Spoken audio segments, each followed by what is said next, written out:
challenges President Joe Biden faces in our current information environment and a Donald Trump media environment in particular is how to communicate just how much this administration, Democrats, and Congress have actually gotten done. It's been a lot. For example, the last 2 years have been the most productive years for U.S. climate efforts ever. We are still not on trajectory to meet our Paris climate targets, but for the first time, it actually seems like we have a shot at making it, almost entirely thanks to the Inflation Reduction Act, passed without a single Republican vote. One of the people who first championed the early version of the climate plan as the Green New Deal is Congresswoman Alexandria Ocasio-Cortez, Democrat of New York, and she joins me now. Congresswoman, it's great to have you on. You know, one of the things that I encounter, I think, particularly in social media-dominated spaces that where most sort of people under 30 get their news, is there's like a kind of really intense doomerism and kind of negativity that just sort of comes with the media, right? More than anything. But I think it shapes people's views of politics. And when I tell people that like emissions are setting all-time lows, like solar deployment setting all-time highs, like people don't know that we've actually kind of had a pretty good few years on climate stuff. Yeah, it seems like it almost feels like when you remind folks of that, they think you're being the buzzkill for the buzzkills. But it is important for us to communicate that we are winning. And this isn't just about a political context. This isn't even about cheerleading the president, although his leadership and willingness to work and make climate a priority is important to note. But this is really about a story of people's movements winning. This is about frontline activists winning. This is about young people, you know, like Sunrise Movement, bird dogging senators, and making this issue front and center and completely politically unforgettable and politically urgent that we pass the largest U.S. federal climate investment in American history. And that has translated already to nearly 250,000 jobs that have already been created, of 9 million jobs that are estimated to be created in the next several years. I got to ask you about just the Hill the last few days, because it really has been crazy and weird. And just what you make of the Mayorkas impeachment and the fact that they're you know, it's the first attempt to impeach a cabinet secretary in 150 years, and they miscounted the votes, and they're going to try again on Tuesday. What do you think about it? I mean, let's just call a spade here. Republicans are dealing with not their first choice speaker, not their second choice speaker, not their third choice speaker. Fair. They're dealing with the speaker that they could get and that they could agree on. And that means an individual that does not have experience in party leadership, that is a relative newcomer when it comes to the tenure of member that you're used to seeing when they typically get the speaker's gavel. And that means that the experience in vote counting is not quite up to the standard that we usually see in a speaker's. You're also dealing with the fact that this is an impeachment without merit. Secretary Mayorkas has demonstrated there is absolutely no evidence for an impeachable offense. It is completely politicized. It imperils the Republicans' own swing district members to force a vote on something so clearly craven and without merit. Welcome to a Saturday edition of Shoot the Shit Saturdays. I'm your host for today. I'm CJ. We're starting out with there's no other way to call this, a puke fest by AOC in conjunction with Chris Hayes, the pseudo left person, most left person in corporate media. But this is the issue with social democracy. This is the issue with social democrats. This is the issue with the idea that the working class can team up or facilitate its liberation, facilitate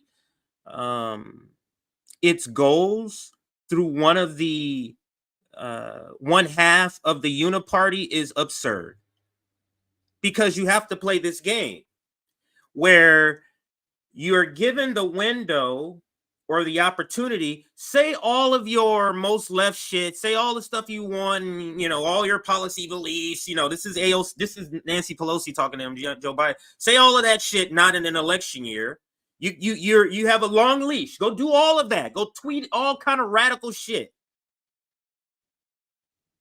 As long as when it's time for the election year, you come through for us. You got that, AOC? And that's exactly what you're seeing, as if it's Voltron forming.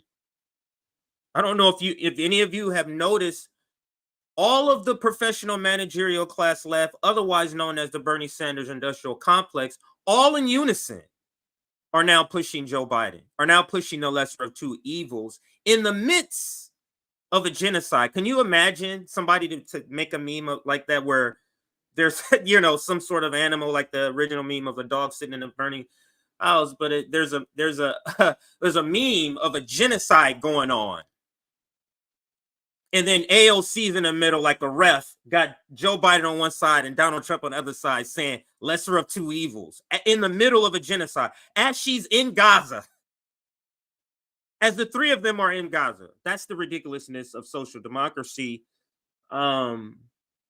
In order to not be completely annihilated, obliterated, whatever word you want to use, like a Ralph Nader, you have to make a deal. Okay, I'll support a little bit of war crimes and imperialism as long as I'm able to project about these policies. Because remember, they're not materially doing anything about any of the policies. When the last time you've seen them tweet about Medicare for all, and it's not an election coming up? I remember last year, midterms, or 2 years ago, midterms, right about 6 weeks before midterms, all of a sudden, in unison, tweeting about Medicare for all. That was the last time where I remember where there was a large amount of them tweeting all at the same time. But we're going to be getting back to this video in just a second. I want to go to the article version of this video and read a little bit of that, and then come back to the video to finish out the video. So let's read this article here. The segment is actually titled right after this article. I'll read the subheadline, which is above the headline this time, which is kind of unusual. As Biden adopts Trump's anti-immigration or immigrant program in attempt to secure billions for war, AOC praises Biden for his leadership in MSNBC interview. Now, needless to say, all of the things that she said about Joe Biden, let me see if I have those saved. All those things she said about Joe Biden, I may have them actually. I'm sorry, he said, that is Chris Hayes said about Joe Biden, is in particular about the Sunrise Movement and how this was some sort of the gains, the supposed gains that he was describing was because of you guys. This is the way of trying to get you involved. But see, what we got this far is because of you. So why don't you help us get even further, even though you haven't went anywhere in this car, figuratively speaking. But as I recall, the Sunrise Movement is pretty terrible. Actually, let me bring up this other receipt before we get to that. Back to that article, because I want to address the Sunrise Movement part here. Here's the sunrise. Here's a couple of tweets about the Sunrise Movement. I'll read just this one. It says, this is Citizens Uprising. This is back in 2020. Okay, and I think this is right around the time when they endorsed Joe Biden.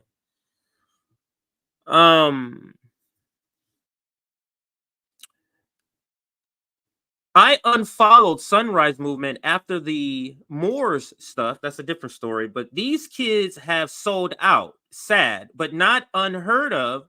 Start out to make a change and turned establishment when they decided to accept the big checks. They all claim it won't change them. They don't even see it until it's too late, and we see it now. This is 4 years ago when they endorsed him, and 4 years later, Willow Project later, fake climate bill known as the IRA later. We see who the Sunrise Movement has become, but then they were just quote tweeting this other tweet here. It says, breaking: Sunrise Movement PAC took $500,000 from one of the largest dark money groups in the country. The Democracy Alliance funded 16. I'm sorry, let me open this all. Oops. Oh, here it goes.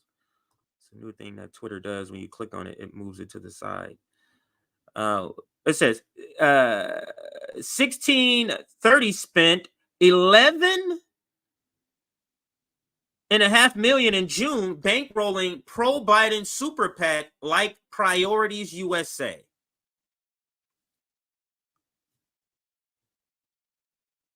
And again, the name of the PAC is the Democracy Alliance Funded 1630 Fund.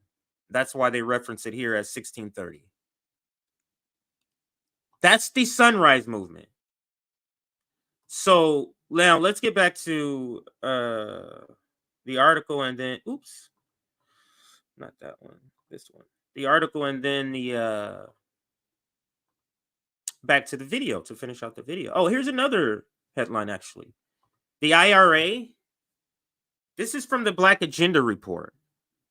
We covered this in a segment. I can't remember what it's called, but you would have to just search it on YouTube. You'll find it. Why the Inflation Reduction Act is less a climate bill and more a poison pill for Black and Indigenous communities and movements. Actually, let's read a little bit. This happens to be August 2022, which happens to be 2 years in after that last tweet I read to you. That was August 2020. This is August 2022, 2 years later. So let's read a little bit. I'm going to scroll down. Here we go.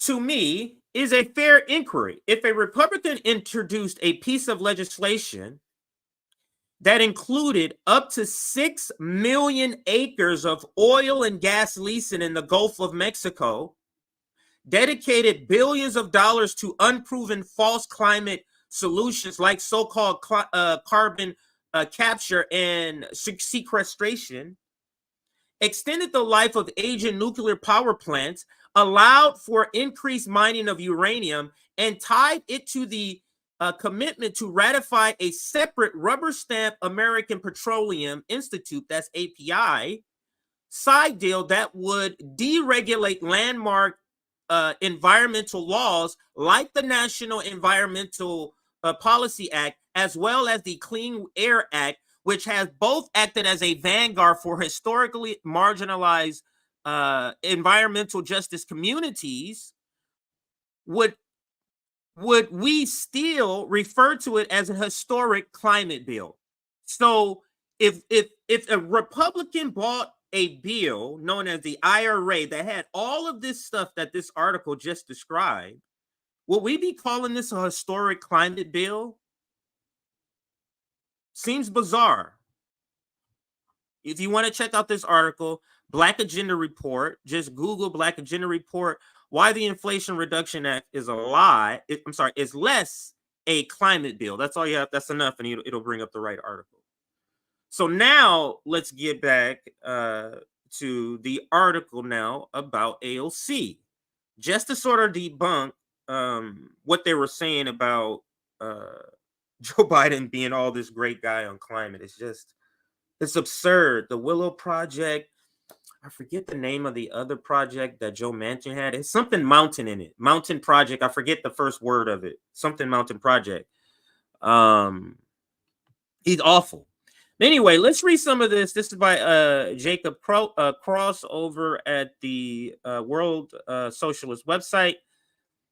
Let's read all of this in an attempt to hoodwink young and left-leaning workers and young youth into supporting President Joe Biden's fledgling presidential campaign. New York representative and Democratic Socialist of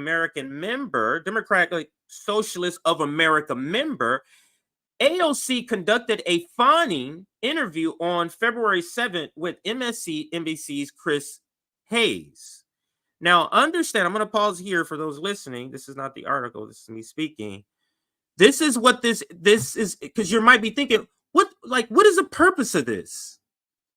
Why are you coming on? It's because they see what's happening with young voters. They see the polls with young voters. So they pause something about the natural gas. I can't remember what it is. Somebody in the comments remind me. They just pause something. That's for the youth also. They're going to restart that right after the election if he's elected, by the way. But this is also meant to capture those who are disaffected, those youth who are disaffected by the genocide that is being supported by Joe Biden. Let's read on.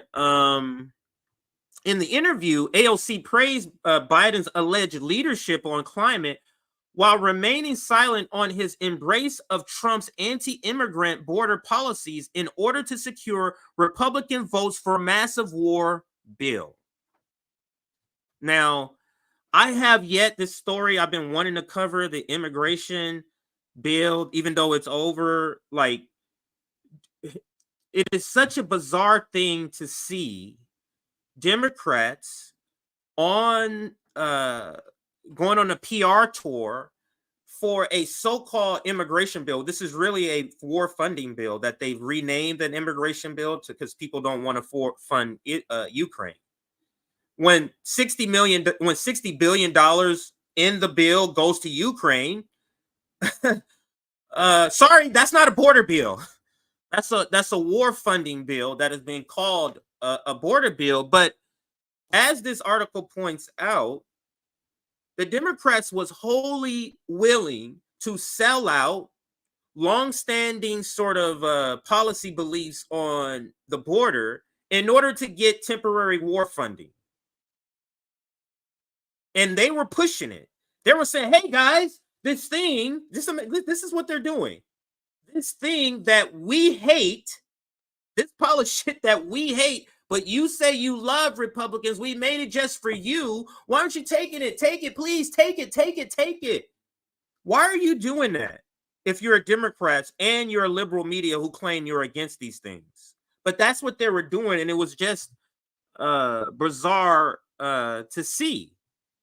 But get back to the article. Biden's unwavering support for the Israeli military campaign in Gaza, which has resulted in some 150,000 Palestinians killed, missing, and injured as of February 6th, according to Euromed Monitor, has led to collapse in his approval rating and poll numbers. This is especially true among young people and social media users who have witnessed Israeli war crimes for over 4 months. AOC interview unofficial campaign. I love how they call it that. AOC's unofficial campaign advertisement took place less than 48 hours after Biden delivered a public address from the White House in which he demanded Congress pass a $118 billion war anti-immigration package. Let me pause here for those that's listening. Now, Chris in the interview brings up climate, and the focus is trying to push climate. What's the number one polluter of climate on the planet? The military-industrial complex.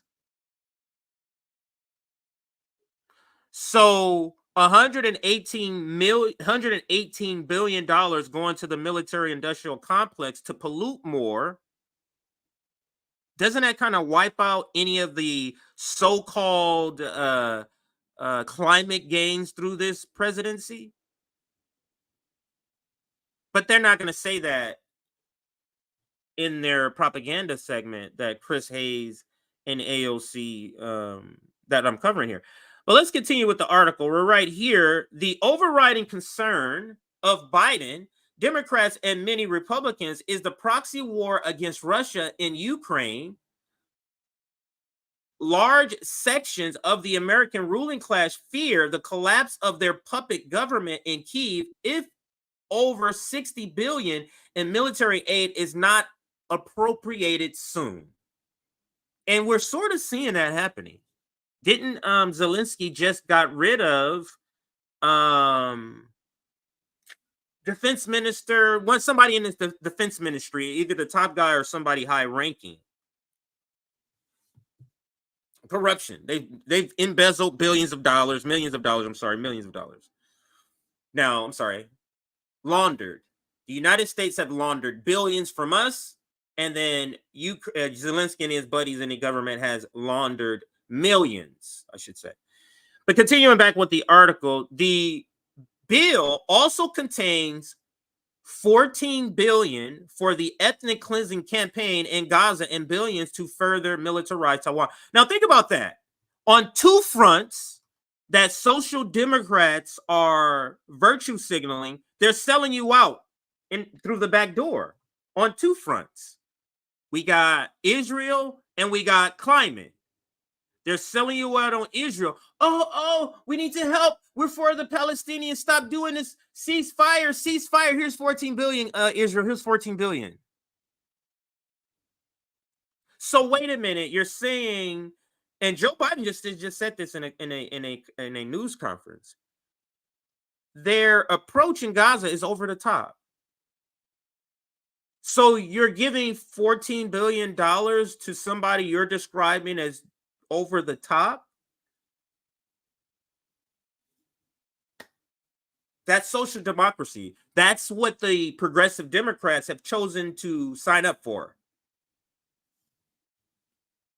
Back to the article, not to mention Taiwan, who they briefly mentioned in this article. In order to secure Republican support for the package, it also contains sweeping attacks on immigrants.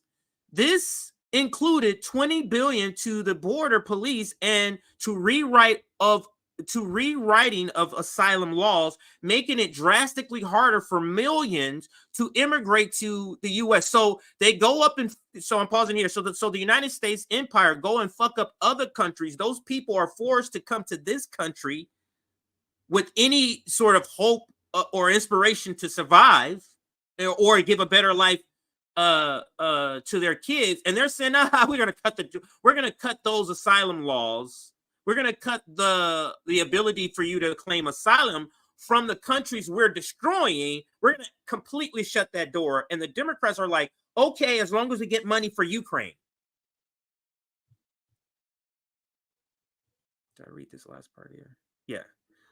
Let's continue. None of this was raised by AOC or Hayes. Instead, making clear the purpose of the segment, the interview began with a chyron that read the Biden success story.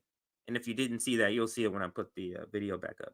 A photo of a smiling Biden was displayed behind Hayes, accompanied by the phrase, "so much win." Do not vomit as you watch this, please. Just disgusting. Earning his salary as a corporate lapdog for the Democratic Party, Hayes began the interview lamenting that, quote, young people and, quote, many under 30 in social media dominated spaces had an intense doomerism and kind of negativity.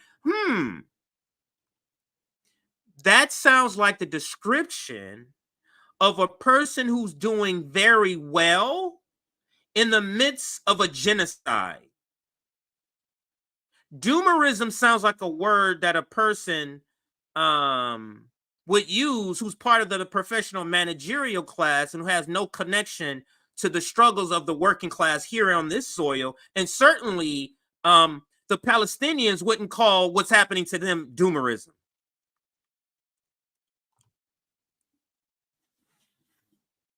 but social democrats.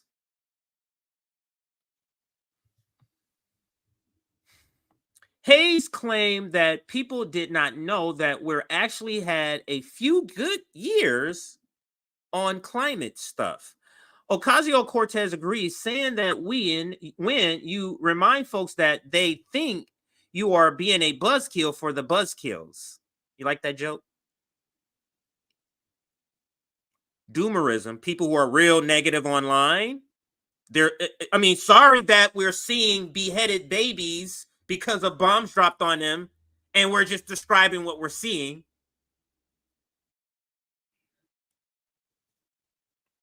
Can you imagine calling a genocide doomerism? Can you imagine ramping up for a war against China doomerism? What does that say about the person speaking?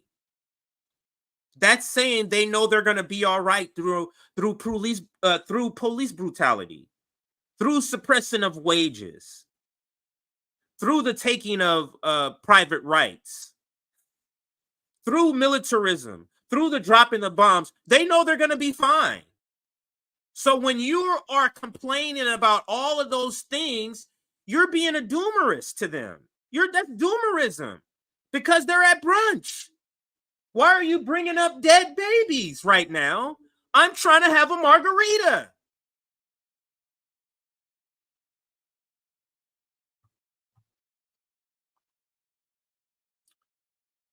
I must say, since doing this work, I've grown to hate, I've grown to dislike the professional managerial class more and more. That's one thing I clearly recognize that I did not have before. But let's continue. As a matter of fact, under capitalism, climate change continues to worsen, as evident currently by the massive fires in Chile and the atmospheric rivers along the West Coast, leaving no doubt to her purpose in conducting the interview. AOC said, quote, "This isn't even about cheerleading the president, although his leadership and willingness to work and make climate a priority is an important note to note." Isn't that's a bold-faced lie? His leadership and willingness to work and make climate a priority is important to note. She ought to be ashamed of herself to let those words come out of her mouth. That is absolutely ridiculous. That is absolutely absurd to say something as ridiculous as that.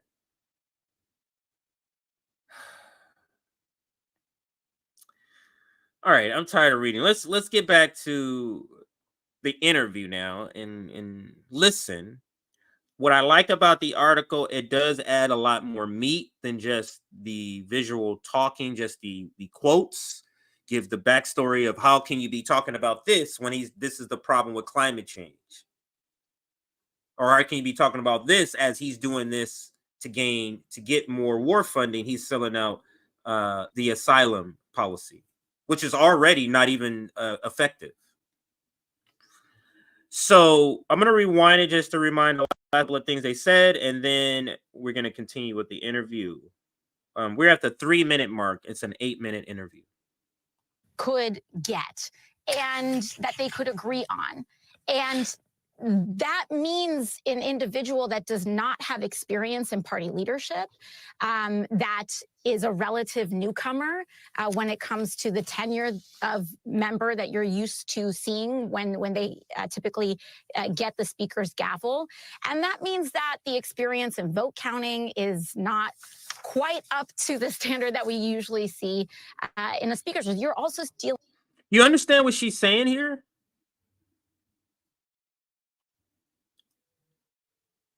Now, you tell me, how can she be a representative of the working class when she's describing the stranglehold that Nancy Pelosi had on quote unquote democracy in her caucus? She's describing that as a good thing. and she's describing forcing a vote on Kevin McCarthy as speaker a bad thing. On what planet would a socialist be making this argument?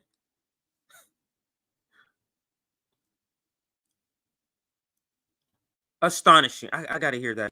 I got to hear that again. I'm sorry that I rewinded this twice, but I got to hear that again. Speaker that they could get. And wait, sorry. Let me go back some more so you can hear the complete story of this speaker part. Slated already to nearly 250,000 jobs that have already been created, of 9 million jobs that are estimated to be created in the next several years. I got to ask you about just the Hill the last few days, because it really has been crazy and weird. And just what you make of the Mayorkas impeachment and the fact that they're it's the first attempt to impeach a cabinet secretary in 150 years, and they miscounted the votes, and they're going to try again on Tuesday. What do you think about it? I mean, let's just call a spade here. Republicans are dealing with not their first choice speaker, not their second choice speaker, not their third choice speaker. Fair. So was Pelosi your first choice speaker? AOC?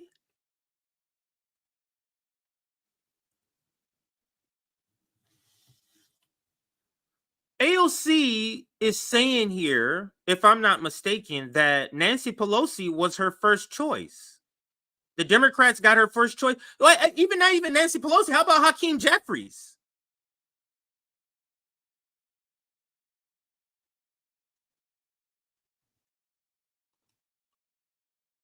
And think about what she's describing. She's describing democracy and the process of democracy as being chaotic and foolery.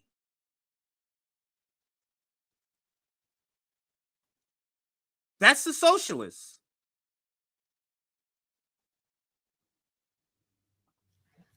I mean, let's just call a spade here.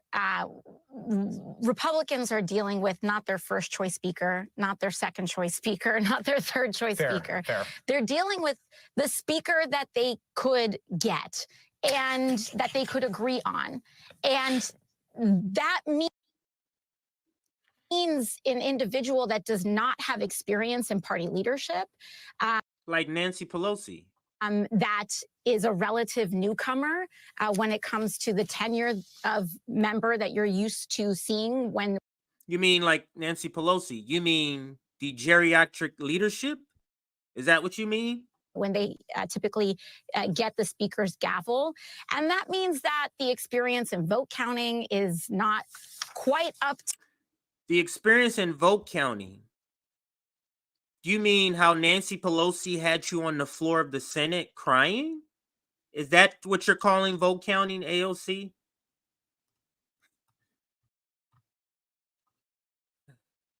Let's try to stay focused. To the standard that we usually see in a speaker's. You're also dealing with the fact that this is an impeachment without merit. Secretary Mayorkas has demonstrated there is absolutely no evidence for an impeachable offense. It is completely politicized. It imperils the Republicans' own swing district members to force a vote on something so clearly craven and without merit, that I think you see what happened last night, all of that coming together. And the fact that they think that Democrats owe it to Republicans to give them their counts, our attendance counts is laughable. It really speaks to the fact that you're working with people who are not used to being in this chamber. Yeah, they were mad that Nildum told them that Al Green was going to become like wheeling back in scrubs from abdominal surgery. Like you should have. This is so nauseating. This is so nauseating.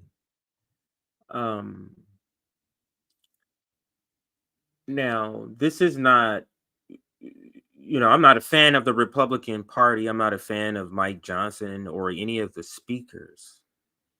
But understanding that this is a defense of Nancy Pelosi's leadership.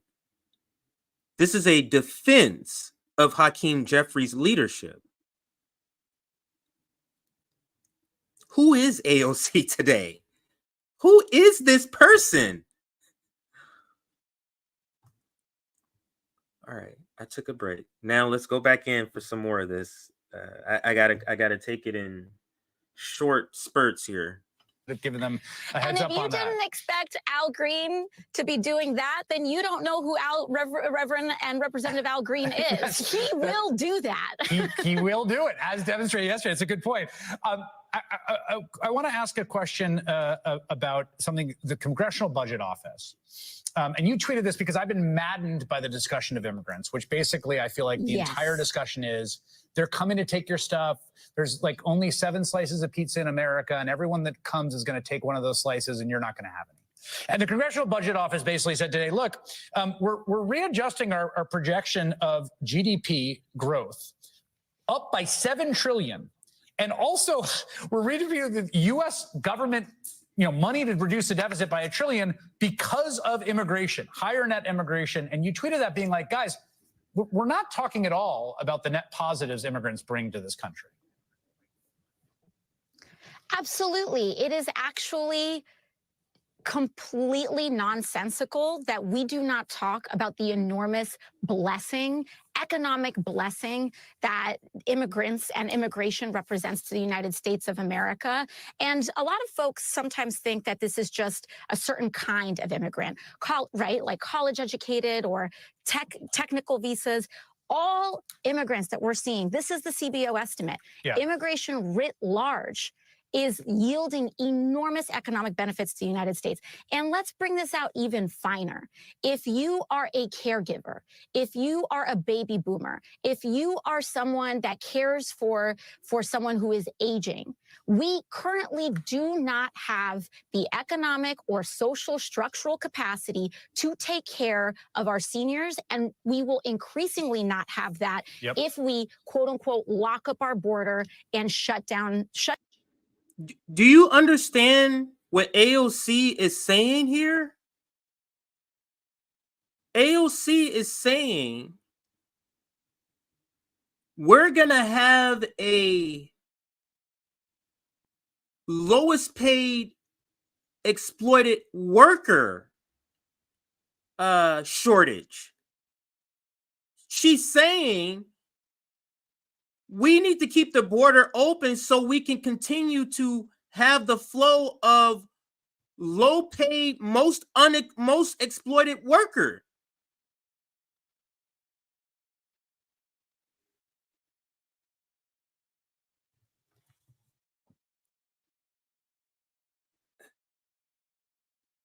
There's no way a person who calls themselves a leftist 4 years ago is still following this person.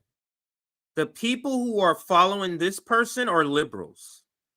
The liberals that hated her when people on the left had more of an affinity for her, like 4 years ago, those people that hated her 4 years ago have now come on to like her because how she sold out. That's who follows her. That's why her approval rating is lower than Kamala Harris. Because those are the people who believed in her 4 years ago who now see that she's a complete sellout. So she's selling out climate, she's selling out labor, and now we can include immigrants.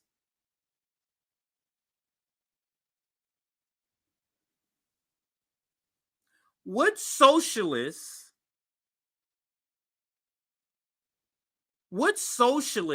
would think that it's a positive point to make about keeping immigration? What socialists would make it as a positive point to keep immigration, to say then we won't have exploited workers? Because if you understand what she says we'll have a shortage. We have people that can work it, but the people who take care of those people, the people in these caretakers, these are some of the lowest paid people for the work that they're doing.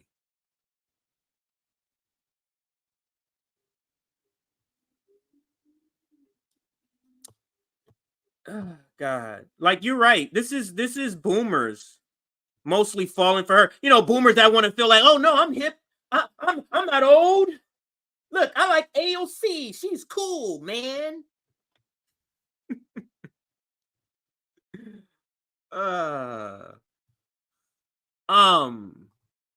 Let's get back to the video.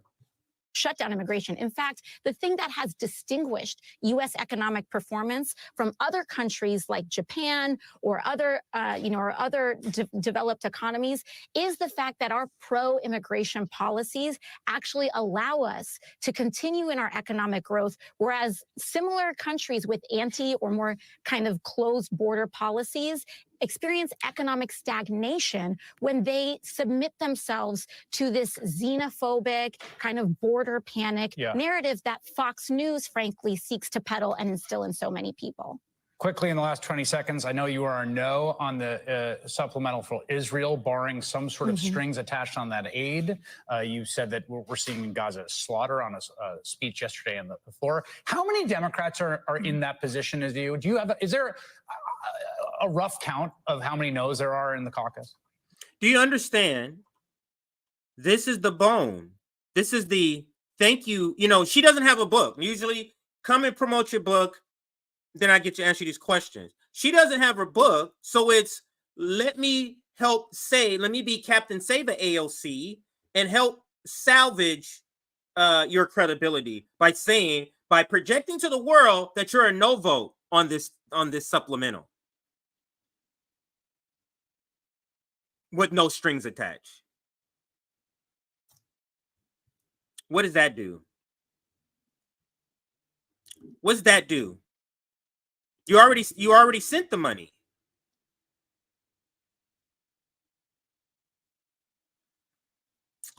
It's truly disgusting. I'm gonna read just a little bit more of the article because it addresses one more thing I want to make sure I include here, and then we're gonna get to the main story, which is they want Joe Biden gone. They have now are saying on camera this guy needs to go.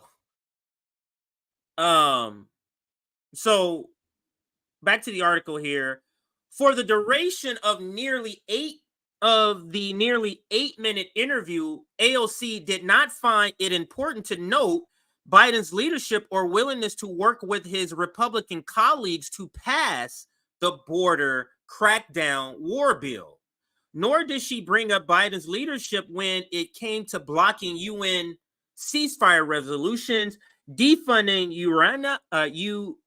UNRWA, or bypassing Congress to provide weapons to the genocidal Zionist regime.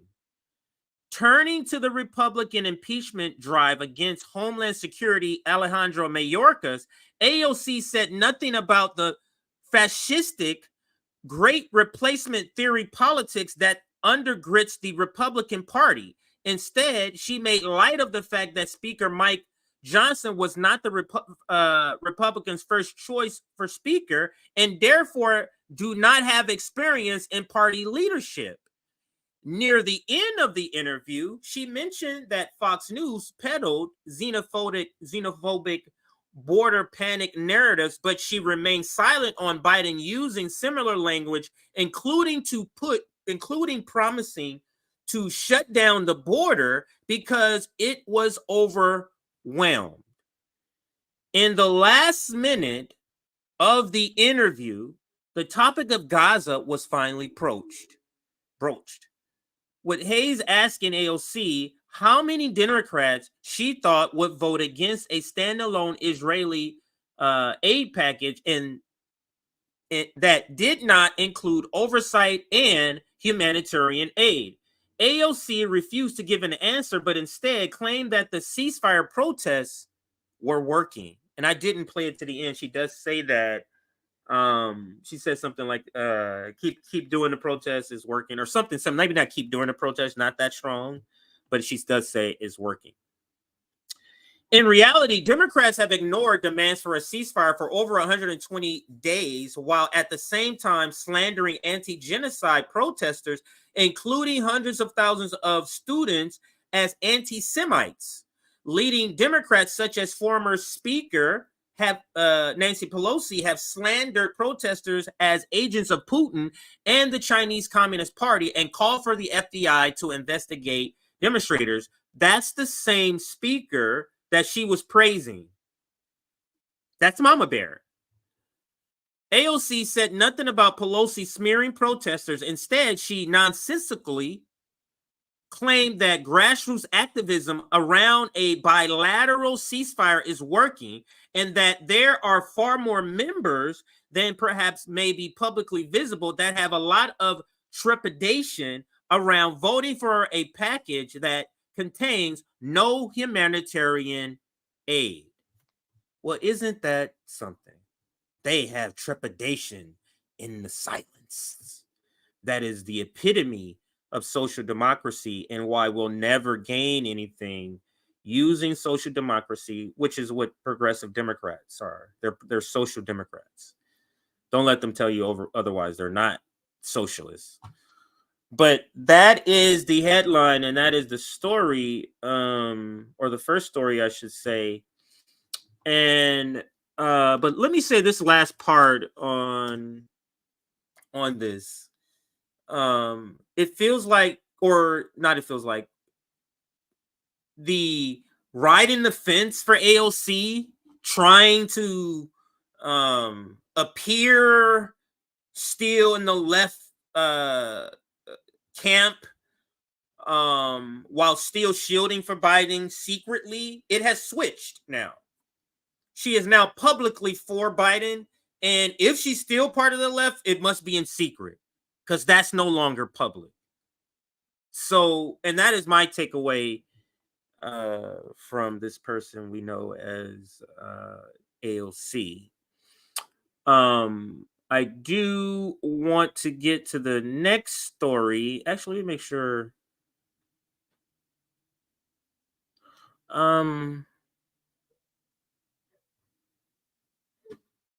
Yeah, let's do this next story here. No, let's do this last. So I have a story about, it's kind of, because it's related. So it's actually, this is all related. So I'm probably going to do them together. Yeah, this is related. So, but we're going to get to the banner topic, and that is Biden must go. The fallout of the special counsel report target Joe Biden. And let's get to some of the receipts here. And there's a lot to cover. So I'm just going to be honest with you. There's a lot to cover, but we're shooting the shit on this Saturday afternoon. Oh yeah, there's the HRC. Hopefully I can get to the HRC protest, because it's glorious to even watch that video when she gets protested on. But let's start with this video here. And this is Dean Phillips, and he goes on Fox News, of course, because when you want to know more about what's going on, the truth, a more true assessment of what's going on with the Democrats, you go to the conservative Fox. If you want to know what the Republicans do, you go to, now they're both lying on each other. They're adding more to with each other and not and omitting more important information. But you'll get a little bit more truth if you go to the opposite network for the op information. So Dean Phillips goes on here because he knows he can say more about what's happening with the Democrats on this network than he can on any other network. But I'll preface this next segment with this, and that is it is becoming more clear and clearer to the establishment that they no longer can continue saying something, trying to propagandize their audience about something in particular when there's an elephant in the room that's literally saying the opposite. So what this special counsel report did is put something that people are kind of little bit talking about and more sort of talking about it in the realm of this is silly talk. His age is silly talk. But this coming out in the special counsel report, meaning in their this is their institutions. This is coming from one of their institutions, a special counsel report. When it shows up there, it legitimizes it. It legitimizes everything that people has been saying. You can now no longer act like this is just some flippant thing in mainstream corporate media. You have to take it serious now. And the fact that they have to take it serious, they know that us having to talk about this in a serious way and seriously acknowledge it, we understand this is a severely wounded candidate, that we can no longer pretend like his wing is still flying. We were able to pretend, but now that this medical report has come out on his wing, I'm using an analogy, we can no longer pretend like he can fly. And if he can't fly, he can't win. So he got to go. And let's listen to this. Dean Phillips is a Democrat running for president. He joins Primetime. Dean, what was your reaction to that report and then that press conference? Do you think the president has what it takes? Well, Jesse, and thanks for having me on, by the way. It was sad. Most patriotic Americans probably watched that press conference, saw a decent man, and I want to really defend him. He is a decent man. And I have to get in front of the country and talk about his son, Beau, defend himself from these charges. I thought it was a sad day. And frankly, and I think you would all agree, we wouldn't be having these conversations if he was not running for president again. I respect him, but that's the problem. And by the way, Donald Trump, not that far behind him. I think that's the problem. Jesse, 70-some% of the country wants to move on from this chapter. We have two presidents, a former president, a current president, that frankly people have lost faith in, I think, broadly. And that's why I'm actually excited that we might have an opportunity to have a next generation president. And just imagine, Jesse, if we had a president, Democrat or Republican, in the White House who actually wanted to solve problems, work with members on both sides of the aisle in the White House. That's my proposition, and I sure hope we get the chance because this is tragic. Well, I don't know if anyone's going to get the chance. They might be stuck with Joe Biden. And in terms of mental capacity, Trump's light years ahead of Joe Biden. Just look at him, and the polls show the same thing. But you say decency. He's a decent man. And I'm not in the business of agreeing with Jesse Waters on that channel. He's one of the most ridiculous people on the channel. But what he's saying here, and I'm going to let him repeat it. What he's saying here is a good point, and I must say I agree with this freaking clown. But this point, light years ahead of Joe Biden. Just look at him. And the polls. And I thought I rewinded far enough. I don't need to replay it again. He says Donald Trump is light years ahead of Biden. And that's why, even though their age is close, the polls are polar opposites. People don't view Donald Trump the same, even though their age is different, because people can see. Mainstream media has had to use the term age as an all-inclusive thing when really talking about his mental faculty, his ability, his mental acuity. They've been using age. And now with the special counsel report, now you can't just say this is age, because it's age and it's some other mental problem. Whereas people can see with Trump, he's just stupid. People know the difference between him mixing up name because he's stupid versus a guy and like stupid and never been in government and doesn't care to even learn anything. That's Donald Trump. That's different than gas because of a cognitive issue that people can clearly see. But back to the interview.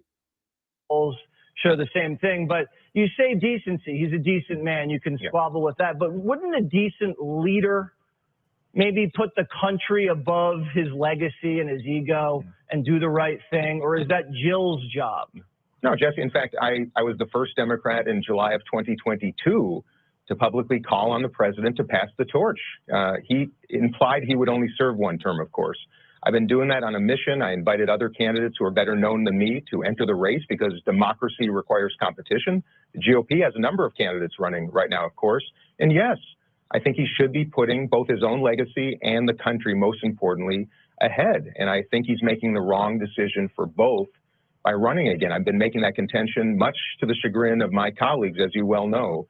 But I'm just saying the quiet part out loud, Jesse. I wish we had more here in Washington who are willing to torpedo their careers in Congress so as not to torpedo the country. All right. Also important, Chiefs or Niners, Dan? You're putting. Yeah, and that is Dean Phillips publicly saying, and he's already been saying it, but the fact that he comes out, I think, less than 24 hours after the press conference to just sort of pile on what's happening to Joe Biden on this conservative network, and he understands this is a conservative network, and he's on his way out. He doesn't have a career in the Democratic Party after this. He understands that, but let's get to the next receipt here, and this started us out with the title, where this is actually somebody saying this guy has got to go. Now let's go to the reaction. Like we've already covered on the network. We've already covered like the special counsel report. We've already covered the reaction. Make sure you check out Nick's stream earlier today. He covered a little bit more of it. I'm here to talk about the fallout. So, in the fallout, there's two people in the crosshairs of the fallout of this whole special counsel report. One is Joe Biden, as you just saw in the clip I just played with Dean Phillips. The other one is Merrick Garland for even appointing a special counsel. That's one.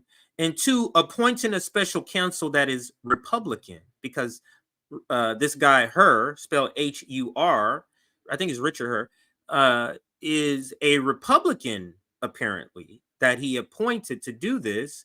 And then thirdly, why didn't you edit the report before you released it to edit this part out? Because Merrick Garland saw this before it came out. You understand that? His office saw this. It has to be approved by him before it goes public.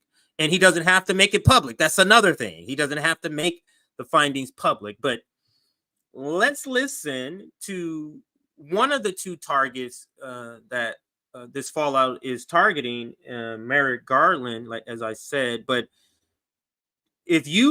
don't let the Democrats make you believe that they are not in full, like, I don't even know what level you could give it, like a code red.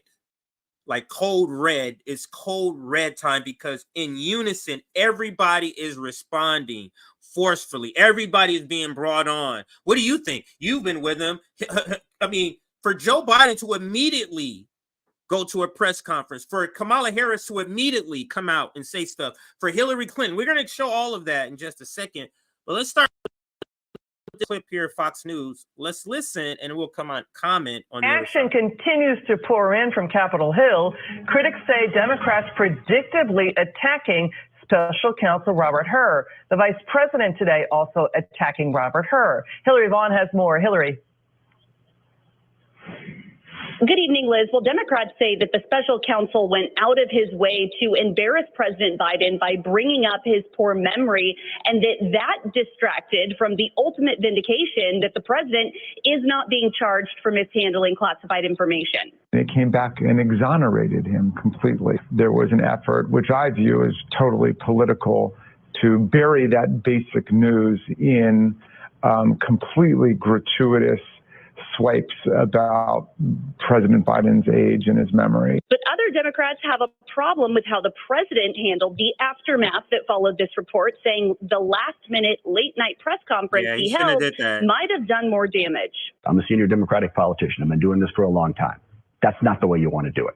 Okay, I think we can all agree on that. He was angry. He was frustrated by what came out. It didn't go well. Okay, there's no doubt about that. Some Republicans, from Congresswoman Claudia Tenney to Senator Josh Hawley, are saying it's time for the 25th Amendment to be on the table. But other Republicans say that would just put the vice president, Kamala Harris, in the Oval Office. something They they don't don't want think that. would be any better for the country. What we've got to do is just make sure this That's so man does funny. not serve a second term. It's not him. It's whoever is running the country. He's the leader of the free world. He's cognitively not there. Biden's cognitive decline becoming a big headache for his campaign. His 2024 rival, Congressman Dean Phillips, says his phone has been blowing up from some of his fellow Democratic colleagues who admit to him in confidence that they are worried. Liz? Interesting. Hillary Vaughn, thank you so much for your great reporting, as always. So, and I forgot, I should have said third person. That is true.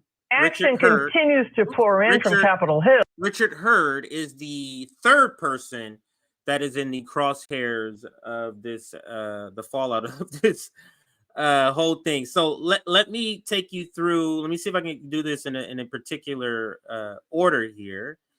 And let's start with this headline. This is a headline. I think this is Daily something. Let me see, who is this from here? Daily Mail. There we go. And this headline says Biden, 81, plans to make AG Merrick Garland fall guy for bombshell report, special counsel report, that branded him senile old man as aide releases panic statement and insiders claim better makeup could help solve age issue. Oh God, that is terrible. But let's read a little bit. I just clipped a little bit from the article, so there's a couple of parts I just took out from the article. I read the whole article and I just took out a couple of things I wanted to make sure I conveyed that the article said. And this is first paragraph says, top Biden aides have even suggested Garland should have edited the parts that made the president look like a senile old man, despite Biden vowing to hire an impartial attorney general in the wake of Trump presidency. So this article is saying, like I was saying earlier, that why didn't you edit it? That's what one of Biden's top aides is saying, is why the hell didn't you edit it, Merrick Garland? And this is another part that the article says, Biden has not commented on Garland's future, but the belief is that the attorney general will not remain in his post for the possible second term, according to sources. So this will cost Merrick Garland a second term as AG. Now, to be fair, this is not the first time there's been some sort of friction with Merrick Garland. They thought he was slow moving with a lot of the charges that came down, a lot of the movement with the Justice Department on the Trump campaign. People thought he was moving slow. Let's get to some other snippets from the article. This part here, a former senior Justice Department official insisted that the frustration at Garland are better directed at the White House. Biden's team had the option to exert executive privilege over elements of Hurd's report, but chose not to. Didn't know that. While Garland would have had to explain any redactions to Congress if he had edited the report. So if Garland edited the report, he would have to explain why the redactions. So that's a possible reason. This article is saying that's a possible reason why he didn't make redactions or edited. The way in which the White House story kept changing at the outset made it much more difficult for the Justice Department to resist having a special counsel. Because remember when the report came out that, these classified documents came out in Trump, and then all of a sudden it came out in Biden, and it came out in Pence, and everybody had classified documents, because the story that the Biden administration and the Biden camp and the Biden himself was giving was changing. He felt forced to have to make a special counsel appointment, sources say. And this last part, Biden is said to be unimpressed at attorney Garland over the report, according to two sources close to the president, as it could threaten his campaign. So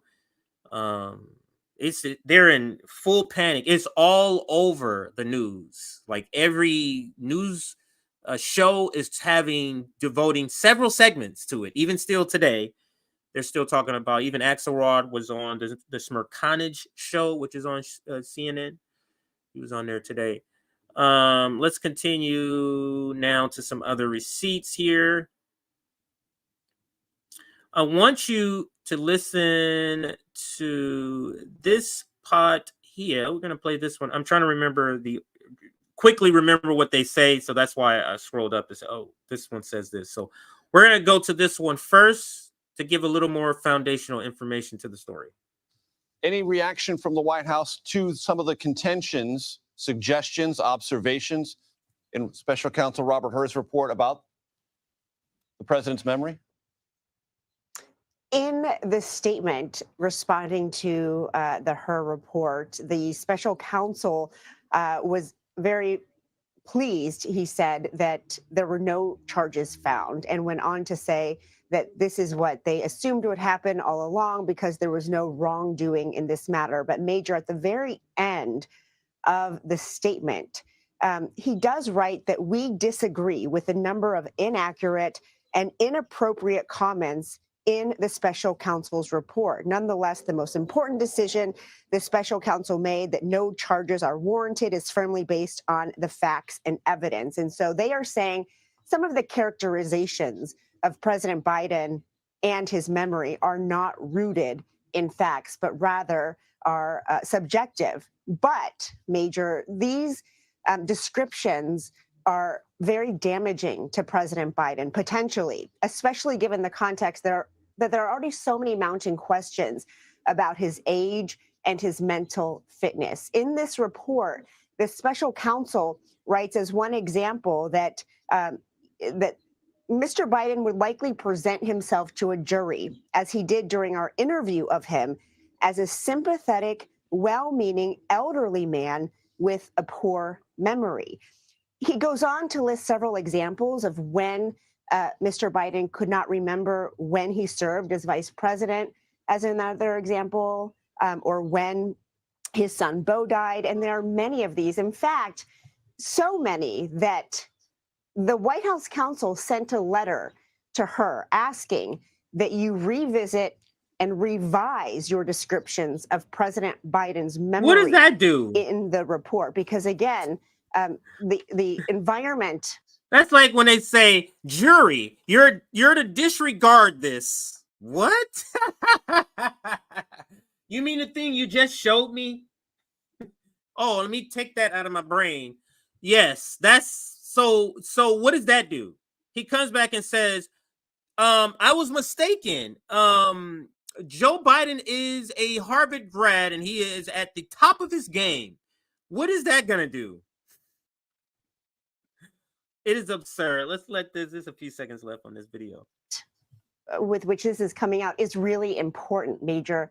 And the Trump campaign is going to seize on these descriptions about the president's mental fitness and sharpness as they, build their case against the president to come back to the White House. Not looking good for the president. That's CBS Any reaction News. from the White House to some of the contentions, suggestions, observations in special counsel? The things like his age was always presented on news outlets like regular broadcast networks or CBS. Joke, not really serious. With the special counsel report, even 24-hour news networks, that meaning non-cable networks who would cover stuff like this, they're having to cover it seriously. They're having to give it serious play under the guise that this is coming from an institutionalist called the special counsel. So they can't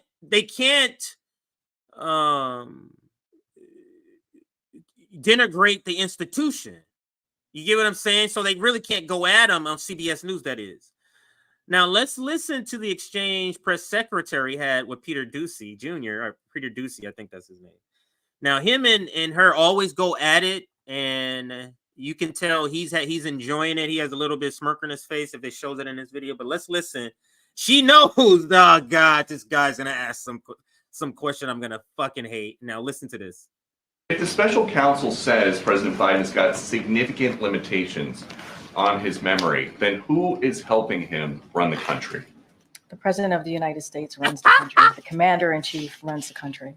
If the special counsel says President Biden's got significant limitations on his memory, then who is helping him run the country?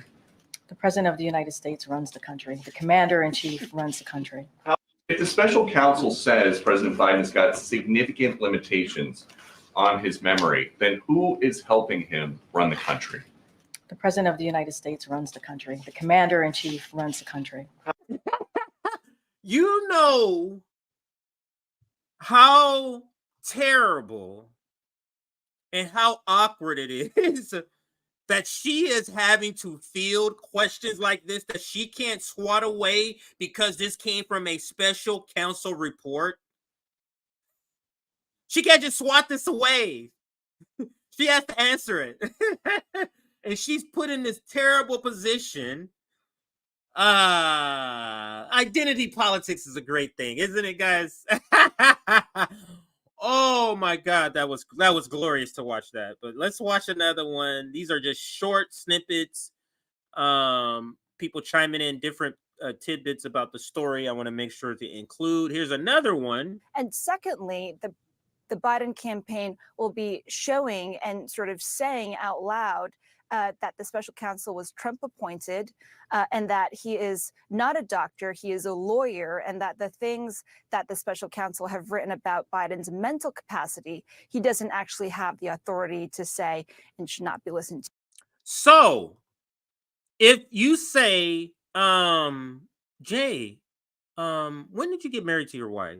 And I go, dang, was it 2000? What was it? 2018? Was it? Like, I'm saying wild numbers. You can't. Do you have to have a medical degree to simply write, Jay could not remember the date when he got married? Why does it take a doctor? But that's what they're trying to convince their audience. It takes you a doctor to listen that a person can't answer simple questions. That takes a doctor?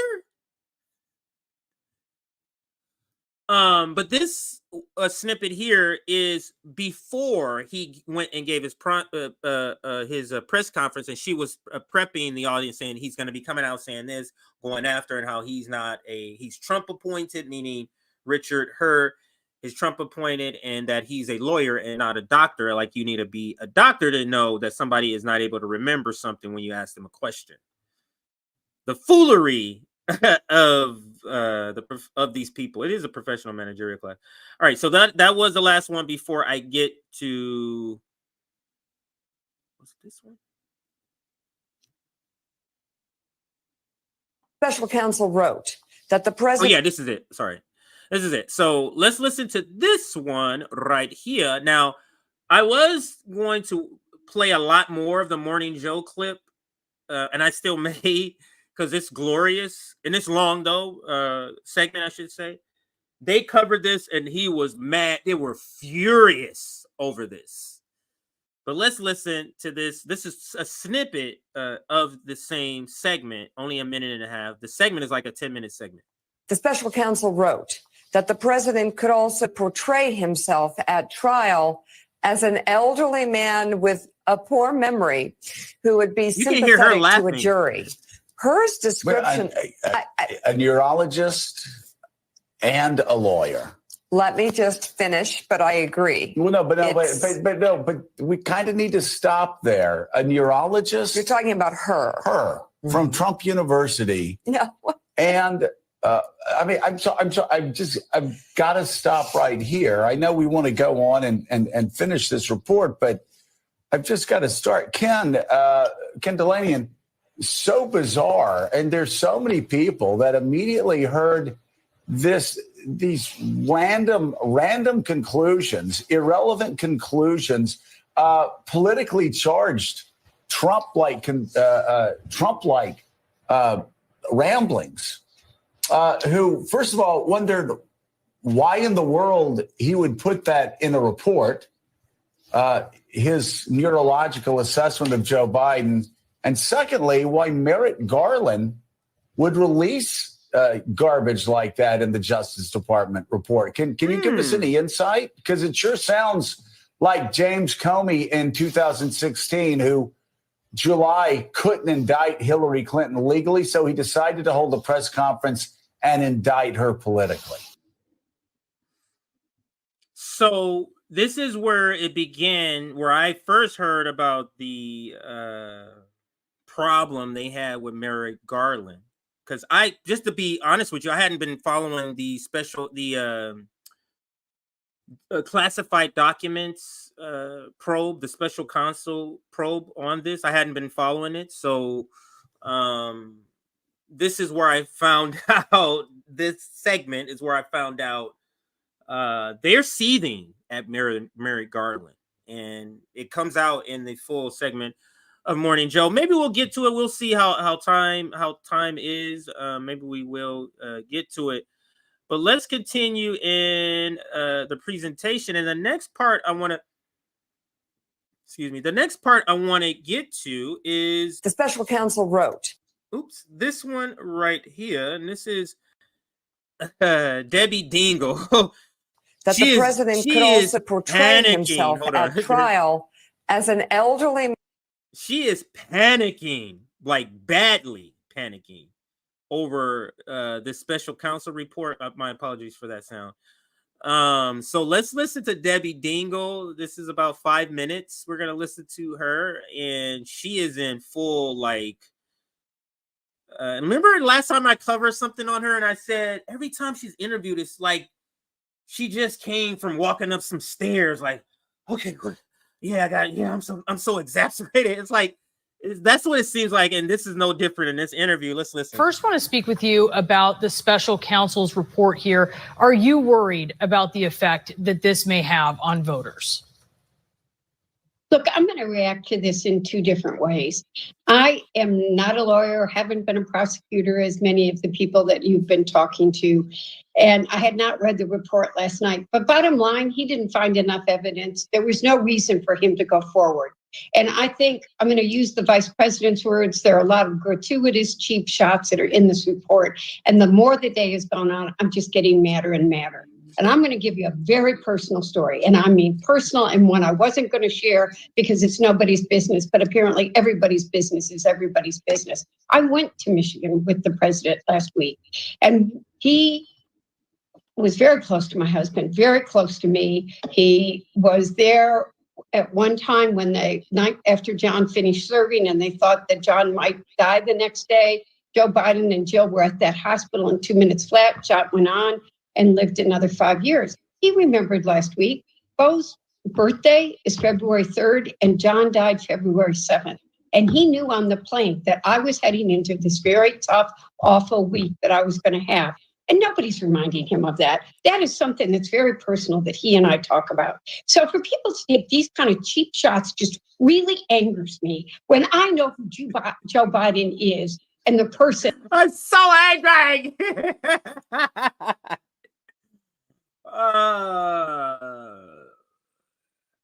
So your personal story about one memory that he can recall is supposed to wipe away the countless videos that all of us have seen of Joe Biden's gaffes. That's what Debbie Dingle is saying. And then she leans, this is a propaganda tactic, she leans on emotion. Because now it didn't work with her, but the CNN watcher, you know what they're going to do? What? Joe Biden did? He was there for you for that? Now, guess what that does? That emotion now, I'm for Joe Biden. How dare you, Richard Hurd? This is a propaganda tactic. She was forced to tell this story. Who forced you to tell this story? Who compelled you? Person that he stands for. Do we have to worry about it politically? They're sure going to try to make people worry about it politically. And I want to know why we're talking about Joe Biden's age, not the 91 felony accounts that Donald Trump has y'all against do him. talk about that. Y'all talk about that too. Well, I thank you for sharing that personal story, and also the humanity, I think, too, of some of this, which is that this is a difficult time, and you certainly drive that home. We hear the White House here saying that this is inaccurate, and we know there's a transcript of the interview. Do you think that it should be released to make that point that they're saying from the White House that this is inaccurate? Look, I listened to the same press conference that you did. I don't know what's there. I don't know what kind of reports there are. I have nothing to do with what, we're all learning at the same time. I didn't want to make comments last night because I didn't even know what they were talking about. I think a whole lot of people like to talk about a whole lot of stuff that they know nothing about. Like Joe Biden. There is solid evidence and shows what the interviews are, I think the lawyers who know what they're talking about need to do it. But I know what I'm talking about. I know Joe Biden. I was in Michigan with him last week, and we were talking about issues, all kinds of issues that matter. And I'll tell you, we were talking about the Mideast and my Arab Americans, and we had some of the bluntest, and I mean blunt conversations. This is a man that's on his game. Let's talk about that, because I remember talking to you during the Hillary Clinton campaign when I was covering Hillary Clinton, and you were sounding the alarm for her campaign about Michigan, where she lost in the primary unexpectedly to Bernie Sanders. I'd say less surprising to you. And then she lost in the general election to Donald Trump there. You are sounding the alarm clearly to President Biden. What is your worry as we look at administration officials going there to Michigan, talking to the Arab American population that is so concerned about how the U.S. and Biden is supporting Israel in its prosecution of its war? Look, it's taken too long. I'm going to tell you that, but I will say you saw him come this week after he came to Michigan last weekend, and we talked. People don't understand how this community is hurting, how many innocent people have died. I have friends on both sides, and I think a whole lot of America believes Israel's got a right to exist, that what Hamas did was wrong, but Palestinians have a right to exist. We've seen more than 12,000 children die. Somewhere between 25 and 35,000 innocent civilians have died. They've been forced into areas that are being bombed again. People are dying. These are human beings. And this issue is going to have to be dealt with. There needs to be a ceasefire. And this community is not going to really be open to listening or talking or to understanding until they see the people they know. They have families. I've had so many people that have lost family members or talking to people there who have nothing to eat, nothing to drink, no medical care. I do believe, I think that sometimes people don't get to tell people directly how people are hurting and what is happening. And I think a lot more of those conversations have been happening. Yeah, no, they certainly need to. Congresswoman Debbie Dingell, thank you so much for being with us. We really appreciate it. Hey, CNN anchor, why didn't you follow up and say, hey, you were out there with Joe Biden. What did he say? Did you convince him for a ceasefire? Did you ask him when he was here, or did you only talk about your husband? Did you only talk about Biden's son's death anniversary? Is that all you guys talked about? That's Debbie Dingell. And like I said, now I narrowed this down. There's a lot more that's there, and I narrowed this down. And there is some more I'm gonna get to. We're not done yet. We're gonna go here. Because I put this slightly in a slightly different category, but and of course we have John Federman. Of course we got a John Federman video. Of course. But I want to more like broaden the conversation. I want to broaden the conversation to how did I title this here? Biden's unqualified aid to Israel could hand Trump the presidency. Basically, Biden's going to lose the election. Whether it's immigration, whether it's Israel, whether it's his cognitive decline, I'm just trying to think all of the things why he could lose, or whether it's any other, list of reasons, he is going to lose. So what's costing Joe Biden the election? That's what I want to explore. And let me go to my first headline here. Now, this is the headline, but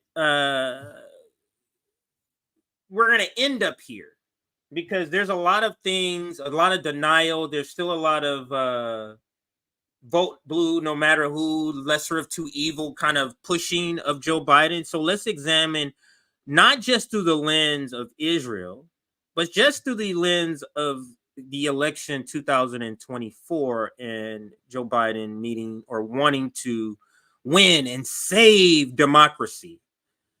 So let's actually start with this. Yeah, this is the video I wanted to start with. Let's start with this video here. They see the numbers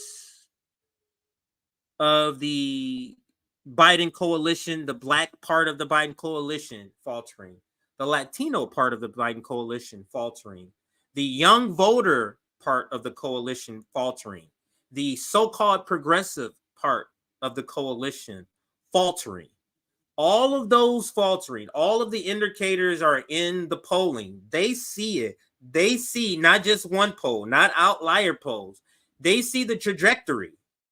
Yet they still come out and do segments like this. This is akin or very similar to the segment I covered earlier with AOC and Chris Hayes, just pretending like, Joe Biden is a clear choice.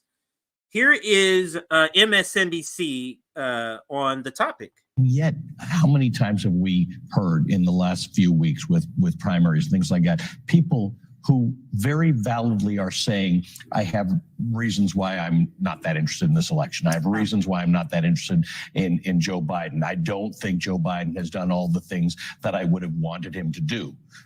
Those are valid. But there's actually a bigger thing going on here. That's right. I mean, what you hit upon is very real. I've been out on the campaign trail in the past few weeks, and I've been talking to voters, and you hear that a lot. And it's really difficult because in one sense, the Democratic Party doesn't actually have real Democratic competition. So you have a lot of people who are Democrats right now whose needs and concerns are not necessarily being addressed by the Democratic Party. And so it's really frustrating and it's difficult, but at the end of the day, you have to be able to see the difference between being disappointed or not having all of your needs addressed and fascism. So this is a very clear choice, and I think people need to. What if not having your needs? What if the reason you're not having your needs addressed is fascism? What if that's your choice? Because that's the choice that the working class has with either candidate. It is going to be a fool's errand. Trying to sell democracy this second time around. Again, what was different, there was several dynamics that was different in 2021 why you could sell democracy, because we hadn't lived through a Biden administration. So people let their imaginations wander. We're going to be jogging through, fields of flowers and in slow motion music. That's what's going to happen when Biden gets elected. We've lived through both administrations, so selling this hits differently. Selling this after a genocide definitely hits differently. So understand, I think she's with the New York Times. She is a young face here to fool young workers. She is a young sellout that they're trying, young sellout, a willing sellout that is young and willing to sell out all the things people in her age group really want in order to fool them to vote for Joe Biden. Him to do. Those are valid. But there's actually a bigger thing going on here. That's right. I mean, what you hit upon is very real. I've been out on the campaign trail in the past few weeks, and I've been talking to voters, and you hear that a lot. And it's really difficult because, in one sense, the Democratic Party doesn't actually have real Democratic competition. So you have a lot of people who are Democrats right now whose needs and concerns are not necessarily being addressed by the Democratic Party. And so it's really frustrating. Are you hearing what she's saying? She's saying that the Democrats don't have real competition, so it's a real thing that they're not delivering because they don't have competition. So she's acknowledging that, yes, you're not getting what you want, but aren't you also acknowledging that it's not a possibility that I'm ever going to get anything? Isn't that what you're also acknowledging? That I'm never going to get anything through the Democratic Party. Frustrating and it's difficult, but at the end of the day, you have to be able to see the difference between being disappointed or not having all of your needs addressed. So this is so classically the professional managerial class.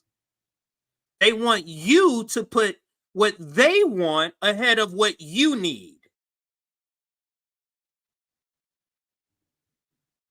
Yeah. Come together, set aside the genocide, set aside he didn't deliver on student loan debt forgiveness, set aside all of that in order for this larger goal, because we said the goal is larger. Now, if I were to ask all of you, is it more important to save this United States empire's version of democracy, or is it more important for you to put food on your table? Or is it more important for you to be able to pay all your bills? Or is it more important for you not to die at 45, 55 for being overworked of a heart attack? No. This is why I said in a stream a few times ago, don't let them tell you what's important to you. Oh, this NLRB appointment, that's important. I didn't ask for that. Tell me what is the deliverables on the things I asked for, not things I didn't ask for. So let's continue with this young sellout here. And fascism. So this is a very clear choice. And I think people need to understand that this is a decision that is really about democracy versus not having a democracy anymore. There is a big difference between Joe Biden and Donald Trump. So to say, it's very easy to say, oh, well, all politicians are corrupt. All politicians are the same. That's not the case. And I would just challenge people who may feel that way to go a little bit deeper and really ask what is at stake. Right. And remember what life was like in 2020 under Donald Trump.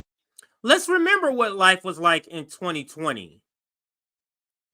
Rent was too damn high. Our government was killing and bombing somebody somewhere in the world. Minimum wage, federal minimum wage was still at the same level. We still didn't have single payer health care. I'm still working paycheck to paycheck. Most Americans still can't afford a $400 or $500 emergency.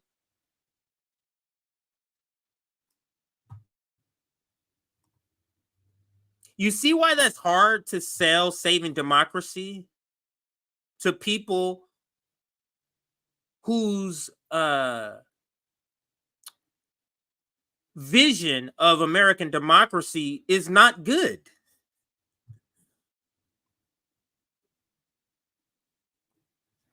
Really, that's the point. It's not, the question here isn't what you like.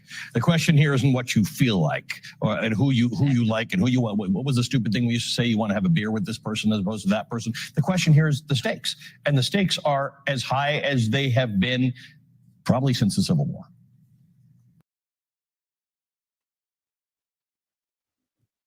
You know what's crazy? You see how they describe Joe, you see how this boogeyman they're making out of Donald Trump? What happens when he wins?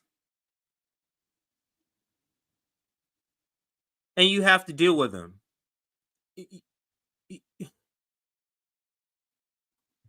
I don't understand. Who is this reaching? You ever been watching CNN or any cable news story? It's like, who is this segment? Who is the target audience for this segment? Who is changeable by listening to you just simply come on? Damn what you're going through. Damn your rent. Damn your bills and food. This is about democracy. No, I agree with that. And I think people have to decide at some point between now and November, what is most important to them? What is their number one value? Is it this policy or that policy? Is it because the administration hasn't moved quickly enough in this particular initiative? Or are they going to step back and say, what I most value is that America stay America?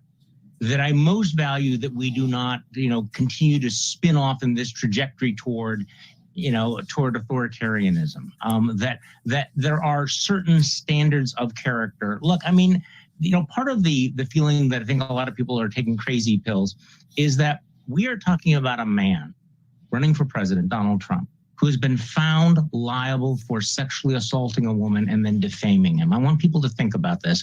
We've moved past, can you shoot somebody in the middle of Fifth Avenue, to can you rape someone in the middle of Fifth Avenue and then lie about it and have one of the two major American political parties say that is okay? That would be a disqualifying thing for any other position of trust in America, at any other level of politics. So I guess the American people are going to have to decide, not just are they going to stand with democracy versus authoritarianism, but are they going to change? Are we going to change all of our standards to the point where we would put somebody like that back in the office held by George Washington and Abraham Lincoln? So a lot of this has to do with who we are as a people and what we really value the most. Like, this will work great on my mom. I don't know who this targeted to. There's nobody under 40 years old that watches. How many times have we? MSNBC that watches cable news. So who is this for? Would be my question. Now, this is a quick video here, but this is interesting.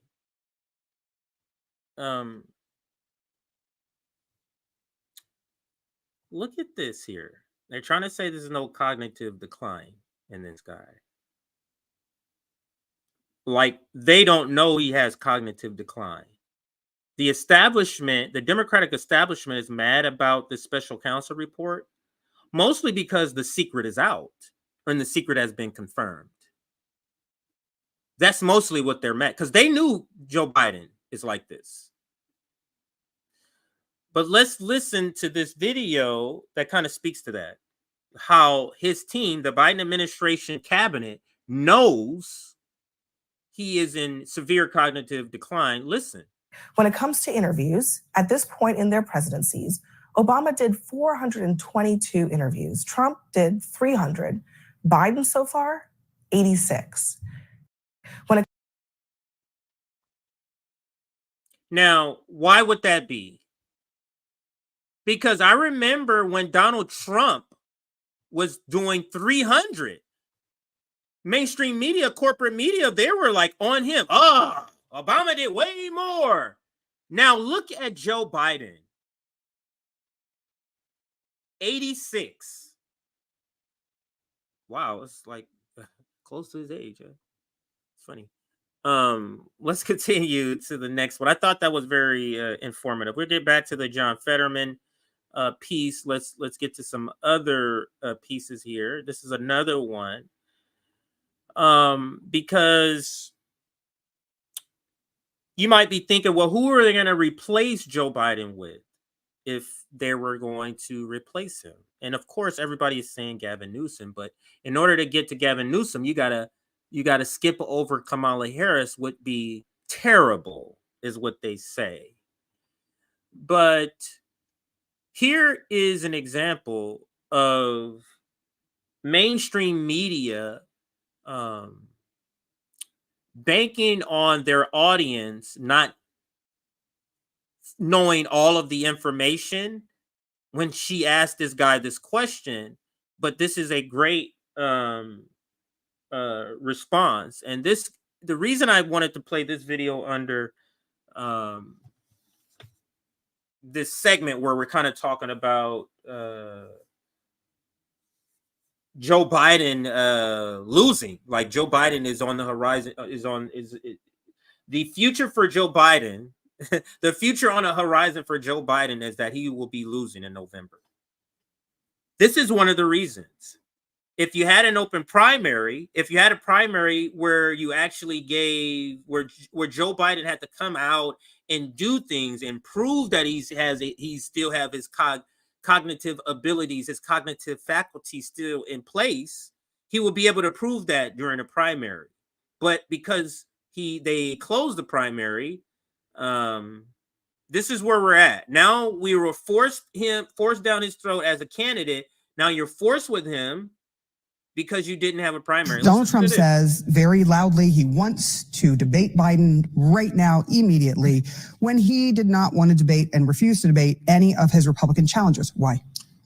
Well, first and foremost, I think we should just acknowledge reality that President Trump is going to be the nominee for the Republican Party in 2024. I think, again, the hard truth is that this is not a Republican problem. This is a bipartisan problem. The Democratic Party effectively told the voters of Florida that their vote was not necessary, that they had already chosen their standard bearer in Joe Biden. The Democratic Party made it impossible for anyone to try to challenge Joe Biden, so much so that Robert Kennedy, whose family name is basically ingrained in the DNA of the Democratic Party, was forced to leave the Democratic Party in order to actually form a somewhat viable campaign for president. So yes, I think to his own credit or against President Trump, he has decided he wants to move the battleground to the general election to go against Joe Biden. Anyone who is taking issue with that and the fact that he didn't debate should also be equally upset with what's happening on the left. Democracy demands debate, but that means that we have to have a two-party system that actually invites that debate as well. There's a lot of people that would like to see a three-party system, but that is not what we have right now. S.E. Cupp, when you see this, what does it tell you? Donald Trump is saying, for the good of the country, I want to debate Biden now, but South Carolina hasn't yet happened. You see how she completely ignored what the guy just answered. No, I'm sorry, she didn't completely ignore. She gave a flippant response to pivot. Oh, let me make a joke. Now let me completely ignore what he said. Did you just not hear? You're asking AC Cup or whatever her name is, CE Cup. You're asking Joe Biden's or Donald Trump is not debating. Did you just not hear that Joe Biden didn't want to debate either?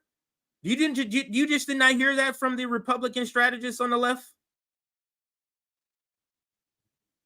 Now, when we're talking about reasons why Joe Biden's enthusiasm is so low, why his numbers are so bad, wouldn't you say not having a primary contribute considerably to that? Wouldn't you say that? Wouldn't you say shutting out even people that don't like Marianne Williamson and RFK out of the process? Wouldn't you say those people who wanted those candidates, who were voted for them as Democrats, wouldn't you say you turned those people off? Almost like they're trying to lose. This is why I said that in a previous live stream, is that it feels like they're trying to lose. Now let's go to this part here. So in costing Joe Biden an election, then you would ask, Paul, like I said, we mentioned Gavin Newsom as a possible backup, Gretchen Whitmer. Those are the two names that always come up when they say who's the backup. But this segment right here talks about, or this clip talks about, how the Democratic Party in this segment, they're saying there is no backup plan to Joe Biden, meaning there is nobody we can insert in. There is no plan B. Let's listen. Paul, it does not appear that the Democrats have a plan B, meaning an alternative to Biden should the pressure just be too much and he decide that he isn't going to run or maybe some other reason. Would it be wise to at least have some sort of backup plan? No. No, he's running. By the way, he's winning token opposition. Well, serious opposition. Dean Phillips is a good man. He's losing in polls to Trump, though. But he is. And so that's the alternative, right? He doesn't need Leidinger. He needs Henny Youngman, the old comedian. They asked him, how's your wife? He said, compared to what? Every sentence out of his mouth for 269 days needs to be, and Trump's a threat at the end. It's good. Happy birthday, Aunt Tilly, and Trump's a threat, right? Am I old? Yes, I'm old, but Trump's a threat. This is how Edwin Edwards, the corrupt governor of Louisiana, beat David Duke, the Klansman. He had a slogan that said, vote for the crook. It's important. Right. So I say, win one for the geezer. He just needs to say Trump is worse. And most Americans, not just Democrats, think that's right. So nobody unites the people of Earth like a threat from Mars. And that's what he needs. He needs that external threat, which is existential. That will make people then say, okay, they're not going to say he's young and vital. They're going to say, yeah, he's old, but the other guy's a threat to my Social Security, to my abortion rights, to my democracy. Do you think that would be effective? No, because people already think that, Jake. They already know that. The polling on this is baked in for the most part. They look at Donald Trump, and he's made some mistakes for getting. Oh, wow. He got bumped up a little bit. And this is Shermichael. If you remember Shermichael Singleton, he's appeared on the Hill. Most notably, he filled in for Robbie. And it was him and Bree for a good week when Robbie was sick one time, maybe 10 days or something like that. And I saw him fill in again on a segment, but now they're having him come on regularly. So there you go. And he's conservative. This is one of those black conservatives. Getting people's names, et cetera, Nikki Haley with Nancy Pelosi, but they see a far more vibrant individual. You see an individual, let's just take out the veracity of many of his claims that we've talked about many times on your program, but they see someone who can go on the stage in front of thousands of people for 2 and 3 hours without scripted, a piece of paper and some notes with a Sharpie, and can riff and energize his voters. Right. President Biden, unfortunately, and I have a tremendous amount of respect for the president, Paul, he's not capable of doing this. And I'll just say this. Think about our country. We're a warrior society. We won this country by fighting, blood, sweat, and tears. And we like leaders who are strong, showcase a level of strength. This guy has my back. He can do the job on day one. I'm not convinced, Jake, that many people look at President Biden, as much as we adore him and love him, and say he can continue to do the job. This is a fear that Democrats have, Democratic voters have, Democratic office holders had, Congressman Garcia notwithstanding. And it is a serious one. I think there are probably about 5 Democrats that were the decision made, and I don't think that the decision is going to be made, but were the decision for him not to run happen, Vice President Harris, Pete Buttigieg, Senator Amy Klobuchar, Governor Whitmer of Michigan, and Gavin Newsom of California. I feel like you left some names off there. But that's my top 5. That's my top 5. Who did I leave off? There are a long list. Some might say Governor Pritzker in Illinois. There are some new governors, Josh Shapiro and Wes Moore, get talked about. I mean, it's all hypothetical, though. Joe Biden is running for re-election. That's where we are. All right. You have to suck it up and accept it. All right, so we're rounding to the main article. The Democrats have now let's go back to this one here. This is The View. And Chris Christie goes on The View, and they're talking about discussing. Here's a list of saying. Discussing if Biden is up for another 4 years. So his mental acuity. Let's listen. Here's a list of saying she's concerned about whether Biden can beat Trump. And there are people who are concerned about that. Given that record, there shouldn't be any concern about it. The reason is that people look at him and they say, is he really up to it? Can he really do it? And can he not only do it today, but we're giving him a 4-year contract to go until he's 86. But when you compare him to Trump, the guy has all these smart people around him. Trump will have every idiot in the country in his administration. He's saying that the fear is being unable to convince the public. Here's the thing about the public. The public, as we know, is quite fickle. The public will go with whatever poll you say or whatever poll you say. Polls come and go. What isn't happening is not that they can't sell it. It's that they're the voice, like they should be here and on MSNBC the way the Republicans are on Fox every 4 seconds. Right. Yeah. We don't have the mouthpiece because we don't have the time because we actually got to get stuff done. They don't have the mouthpiece. You have twice the amount of networks. There's one Fox. You have MSNBC and CNN. Not quite sure what Whoopi's talking about, but then again, she's not quite sure what Whoopi's talking about. No, look. Listen, I'm in this. I'm in all of this. Whoopi, look, yes. We have had Democratic presidents who have been able to sell it. Okay, Barack Obama had no problem selling it. No, but he did not come in behind a moron who drove the country into the garbage can. What are you talking about? His name was George Bush. And that's exactly how you guys describe them, including you, Whoopi Goldberg. But they have been whitewashing George Bush. Remember the picture, the classic meme with Michelle Obama hugging George Bush? So now he's not that, Whoopi?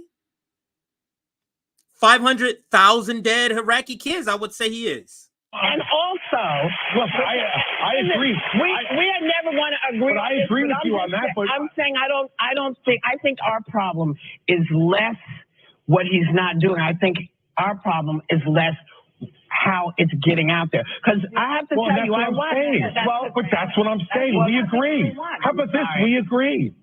Because I'm saying to you, he's not selling it. Yeah, but you know what? No, he can't sell it. He can't get elected. Can't get any. No, if you can sell it as much as you want, if you can't get the broadcast out, it's not going to happen. But Obama would be beating Trump by double digits right now. Biden does not have the same strength. But he is not. Oh, listen, Joe Biden. Well, shut up. Howard, thanks. See that? The Negro Shield is always the one who wants to be the most animated. They want to prove to massa. See? I'm the number one sellout in this month. All right, now, of course. Oh, shoot. Forgot about this. All right. Let's watch this. This is all about the things that are costing Biden the election. Now let's watch this next piece here. This is Biden and Trump battling for Latino votes in Las Vegas. And now this would be a possible place I will be moving to. So this could be my RBN Long Beach chapter could actually change to RBN Las Vegas chapter. So this is very curious. And this is a swing state, Nevada.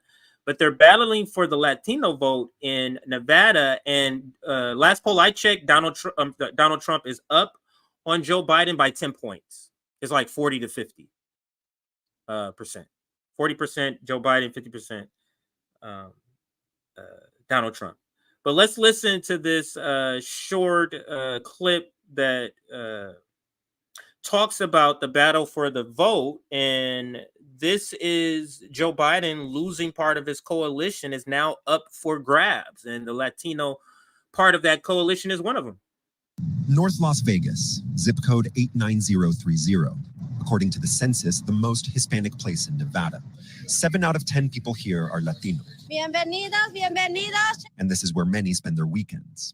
This is Broadacres. It's a huge flea market, swap meet, music venue. It's been here for decades, and it's really kind of the beating heart of the Latino community here in North Las Vegas. Mario Alvarez immigrated from Jalisco, Mexico, more than 30 years ago.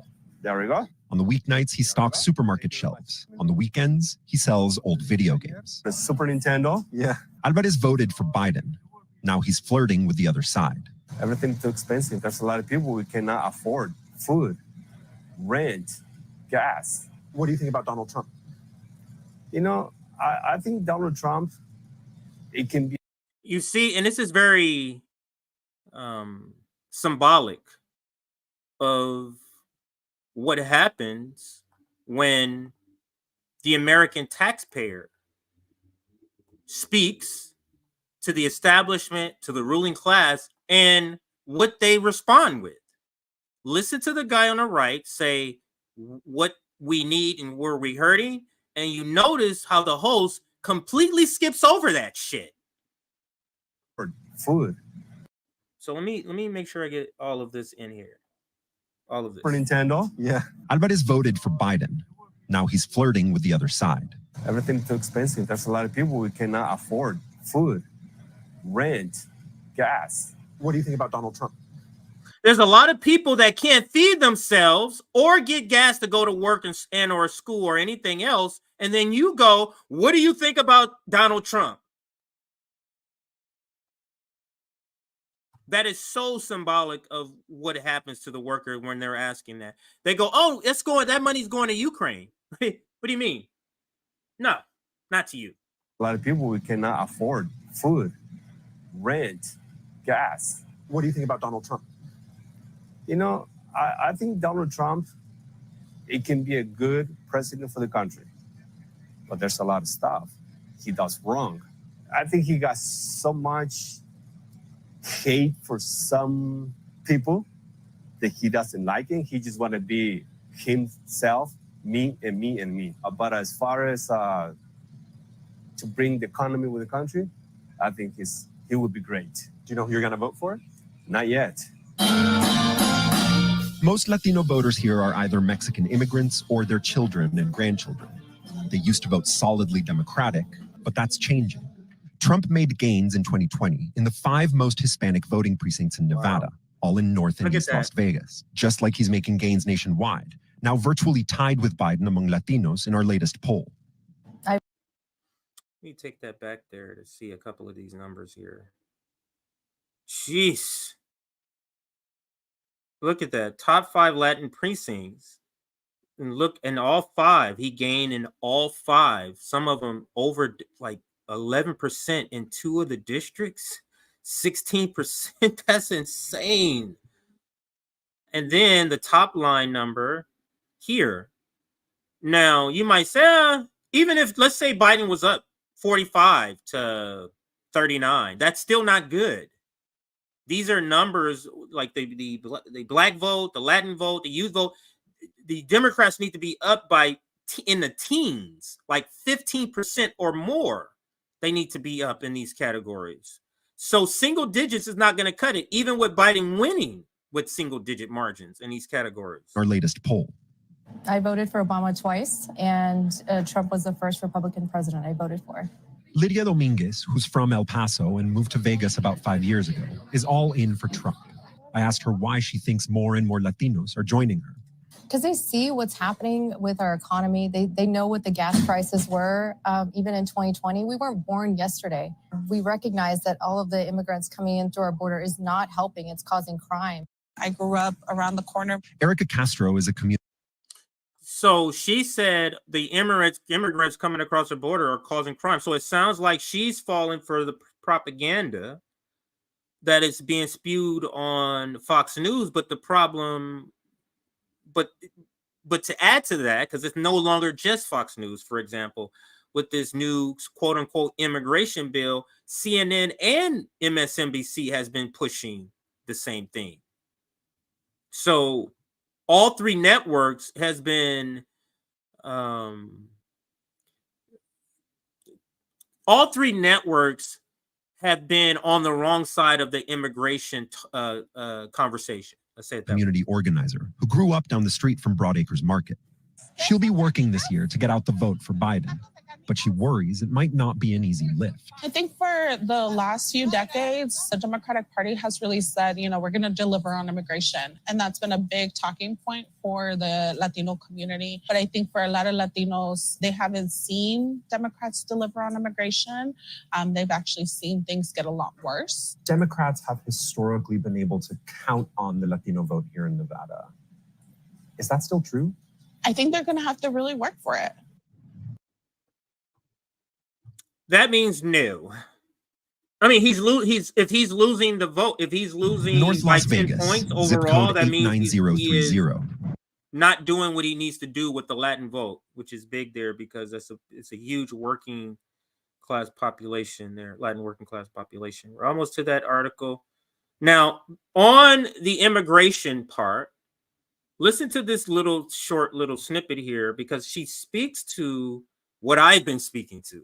It's like, it's so weird to hear the Democratic Party and CNN, MSNBC push this supposed border deal, which is actually a war funding deal, but they call it a border deal, with all the things that they're going to be giving to the Republicans on the border topic, how that falling apart was really a gift to the Democrats.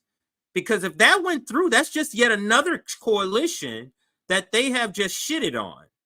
So, and this segment speaks about that. So, in costing Biden the election in this segment, these is one of the things that he dodged a bullet with this so far.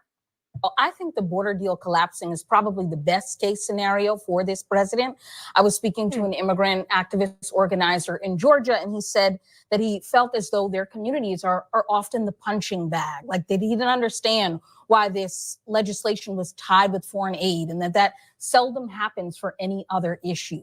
And I also believe if it were to pass, it's not like Republicans would be lining up, as Progressive Chair Pramila Jayapal noted, to pat President Biden on the back to say good job. So you're saying it would be one more thing that progressives would be upset at the president about? Exactly. And so he kind of emerges from this as cleanly as possible it's always for now. Yeah, and it's always that balance. Do I do something to govern and do something to compromise, or will I anger the base of my party? That's true for this president, and obviously we've seen it historically for Republicans. That is, but we have seen President Biden time and time again show that he wants to get the bipartisan deal. So had this reached his desk, he would have signed it, even if it would have angered progressives.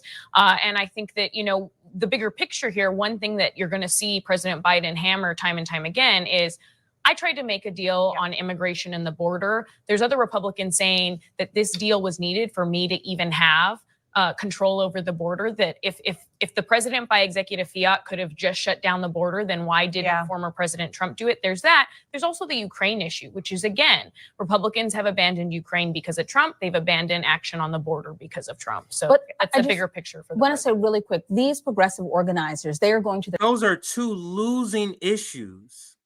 Immigration, you're going to lose your base. And Ukraine, have you seen the polling on Ukraine?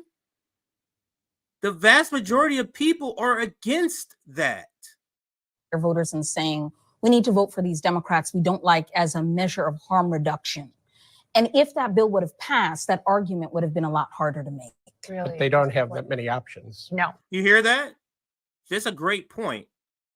Because in the past, you'd be able to say, oh, vote lesser to evil because of harm reduction. You can't make that case to an immigration advocate if you go through with this bill. That's what she just said. That's a great point. I'll let her make it. Let me see, where's that? I'll let her make it again. Right here. An action on the border because of Trump. So that's the bigger picture for the I want to say really quick, these progressive organizers, they are going to their voters and saying, we need to vote for these Democrats we don't like as a measure of harm reduction. And if that bill would have passed, that argument would have been a lot harder to make. Really? But they don't have that many options. No. Nope. Doesn't seem like a lot of people have a lot of options right now. Not really sure why. That's our because it's our democracy, Dana Bash, and you know that. But you're part of the petty bourgeoisie, and the ruling class treats you well, so you're willing to sell out everybody else. Now I believe that's all of my videos. Before now we get to my article, but. Actually, let's listen to a little bit. Let's listen to the short version of the Federman video. This is John Federman, because you know how Joe Biden has said that the Israelis' government campaign in Gaza is over the top. John Federman doesn't agree with that. So let's listen to John Federman. So John Federman is now to the right of the guy who's supporting and funding genocide. John Federman, the progressive. This is such an L that the professional managerial class must take on John Federman. He is terrible.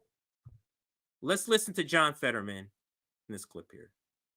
So you have over the last several months now, been such a staunch supporter of Israel. You've backed how the state of Israel and the IDF has conducted this war inside of Gaza. President Biden also said last night during that press conference that the IDF operation in Gaza has been over the top. Those are his words. Is the president wrong? No, I'm not saying it's wrong. I'm saying that's his opinion. I'm not necessarily, I would agree with that. I do understand that Israeli intelligence believe that Sinwar is actually hiding there, because that's what these cowards do. They hide behind civilians and children and women like that as well, too. So I do believe that it's very critical that they destroy and eliminate Hamas for there to be real, true peace there in Gaza. Do you have any concerns about Israeli Prime Minister Benjamin Netanyahu's plans, it seems, to move more than 1.3 million people out of the Rafah area? That's in southern Gaza. That's basically where Israel told Gazan civilians to go. Are you concerned about what an operation there would mean for the civilian population that's already displaced? Of course I'm concerned. You know, the death of anyone innocent Palestinian is a tragedy, and that's been. But we also must remember that, you know, all of the blood and the hands are all on Hamas's hands as well, too. They're responsible for all of that. And I don't know why there's not more people talking. Why must Hamas surrender? Why not they bring back the last hostages as well, too? But because is it something that you would support? Do you think that this is wise on the part of Israel to do what they, it sounds like, are planning to do? Well, if they believe that Sinwar is hiding there, then it seems that could be reasonable in there too, to eliminate the leadership, because he's effectively the Von Laden of our 9/11 of October 7th for Israel as well too.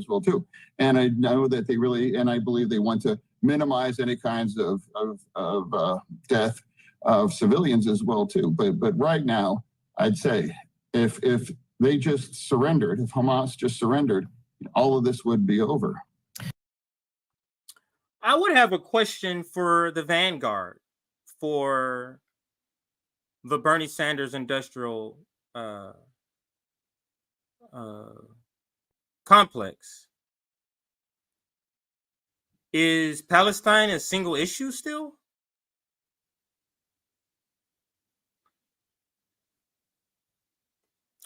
What are you telling to the Palestinians about how you pushed for John Fetterman? What are you saying to those people? Like, these people have to pay for this guy right here.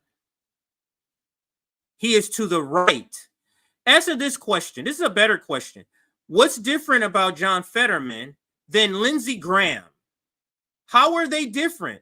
Why is he a Democrat? What makes him different than a Republican, John Fetterman, at this point? Because Joe Biden, who's on the blue side, who's not saying ceasefire, he's saying they're over the top, though. You're saying you disagree with that. You sound like a Republican on this.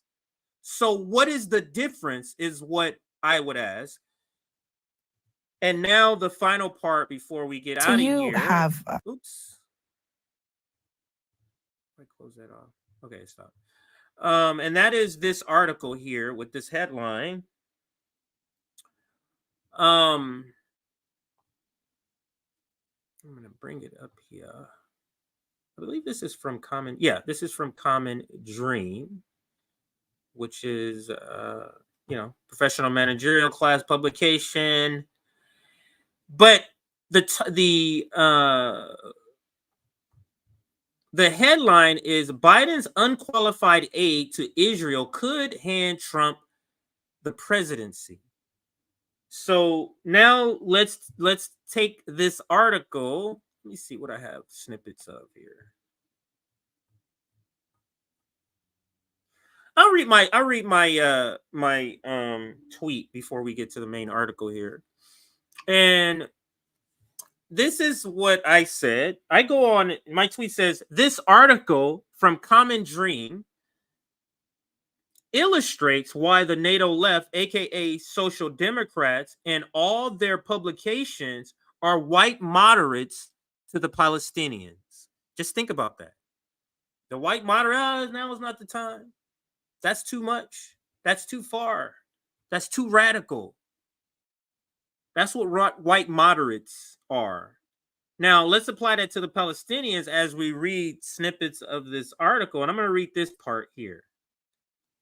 In trying to end a genocide, this is what social democrats say is what needs to happen next.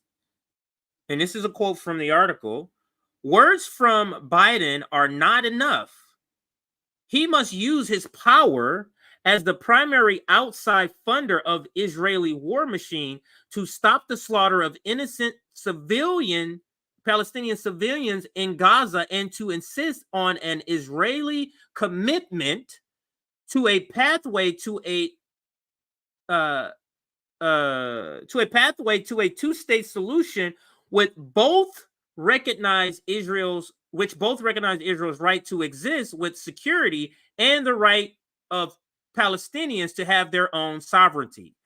At the very least. Now, this is social democrats, the progressive Democrats saying, at the minimum, this is what should be done. Now, when they're saying unqualified aid, they're talking about the bill, the $14 million that's going to Israel, that bill that has no oversight. This is their recommendations for that. 1, negotiating an extended ceasefire to obtain the return of hostages, which could lead to a permanent ceasefire. They've already been doing that.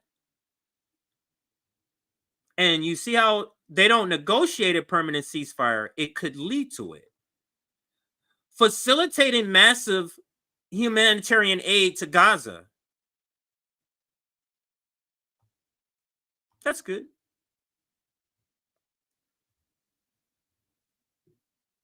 That's not in the bill. Enacting zero tolerance for cellular violence, ending all provocative actions on the West Bank and East Jerusalem.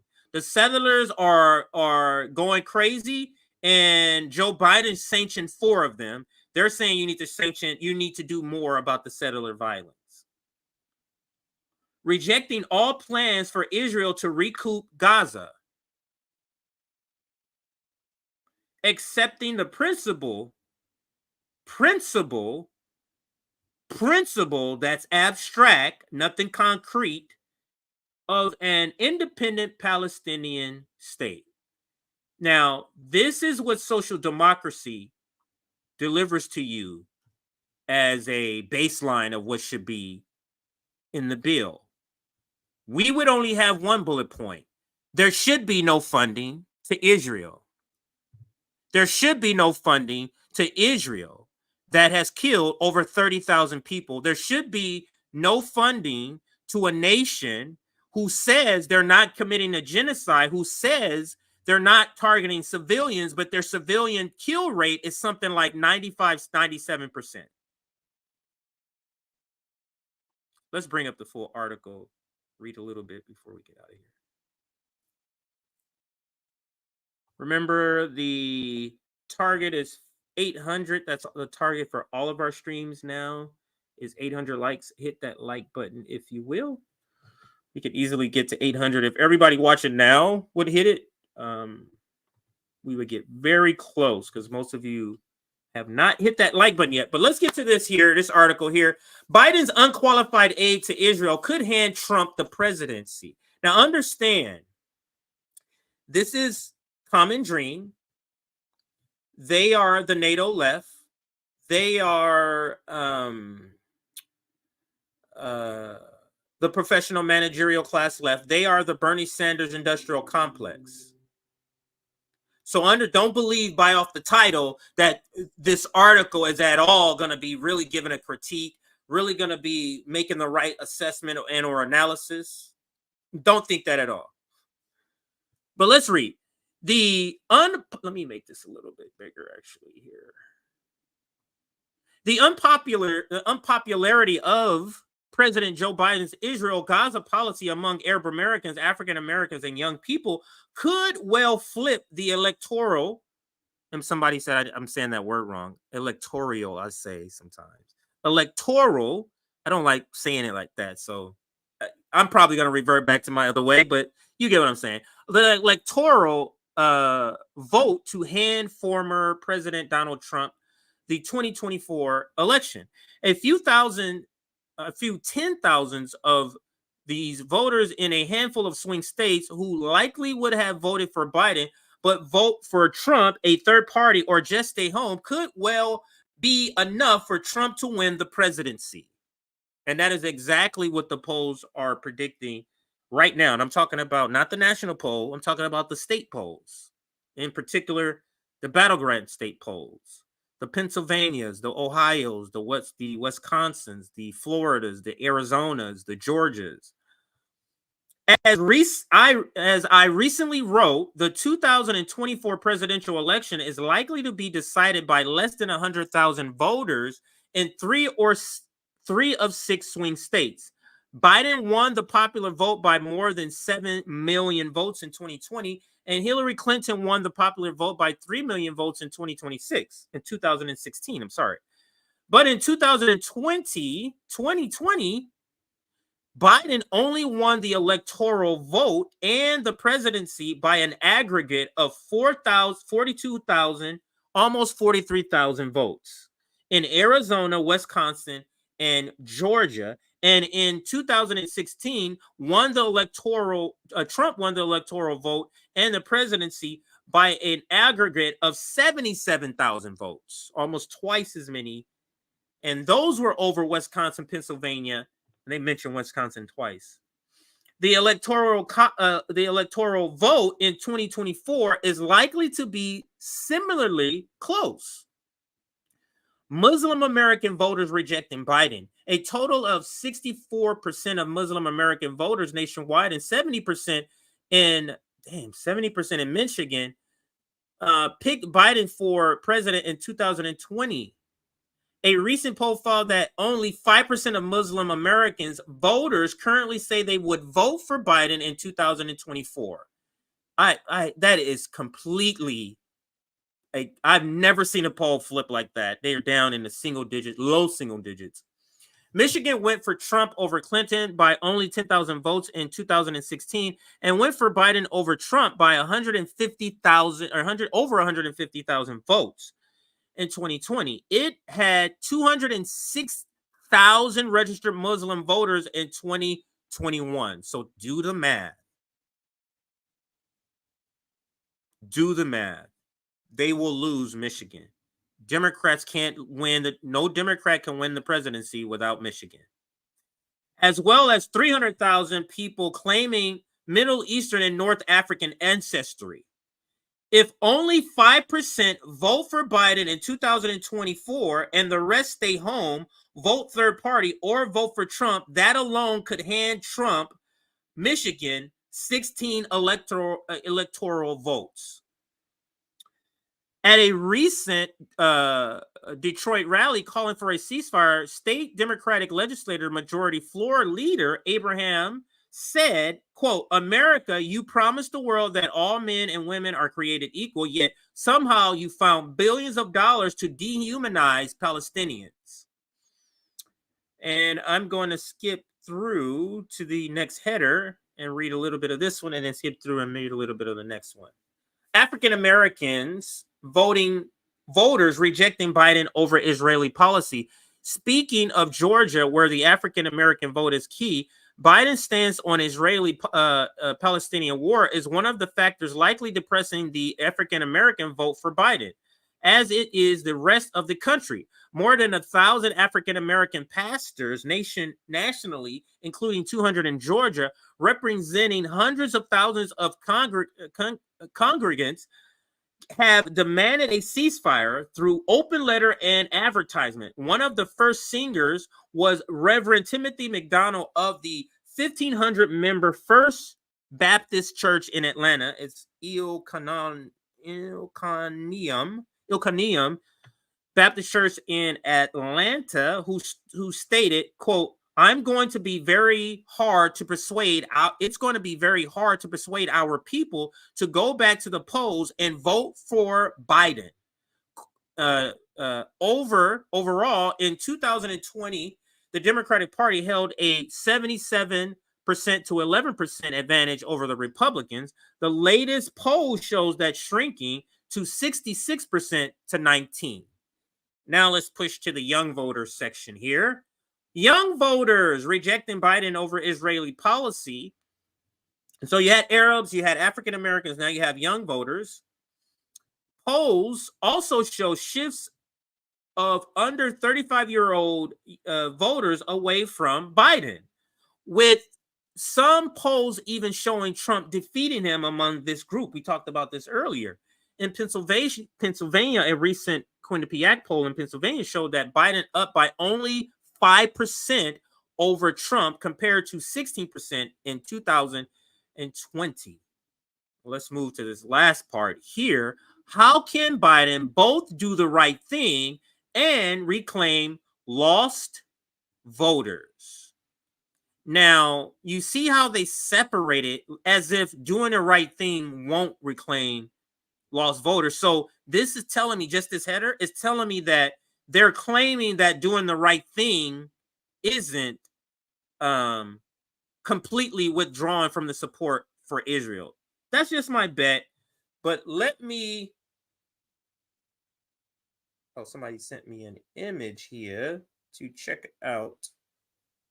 Let me make sure it's not a problem here. I need to put on my hat here. Okay, so no, it's not a problem. All right, so how Biden can both do the right thing and reclaim lost voters. Meanwhile, Biden and Senate Democrats, in the wake of Republicans killing the bipartisan border bill at Trump's behest, are now pushing a foreign aid bill with $14.1 billion in military aid to Israel, $60 billion in aid to Ukraine, plus $10 billion in humanitarian aid for civilians. That's civilians in Ukraine, by the way, not Gaza.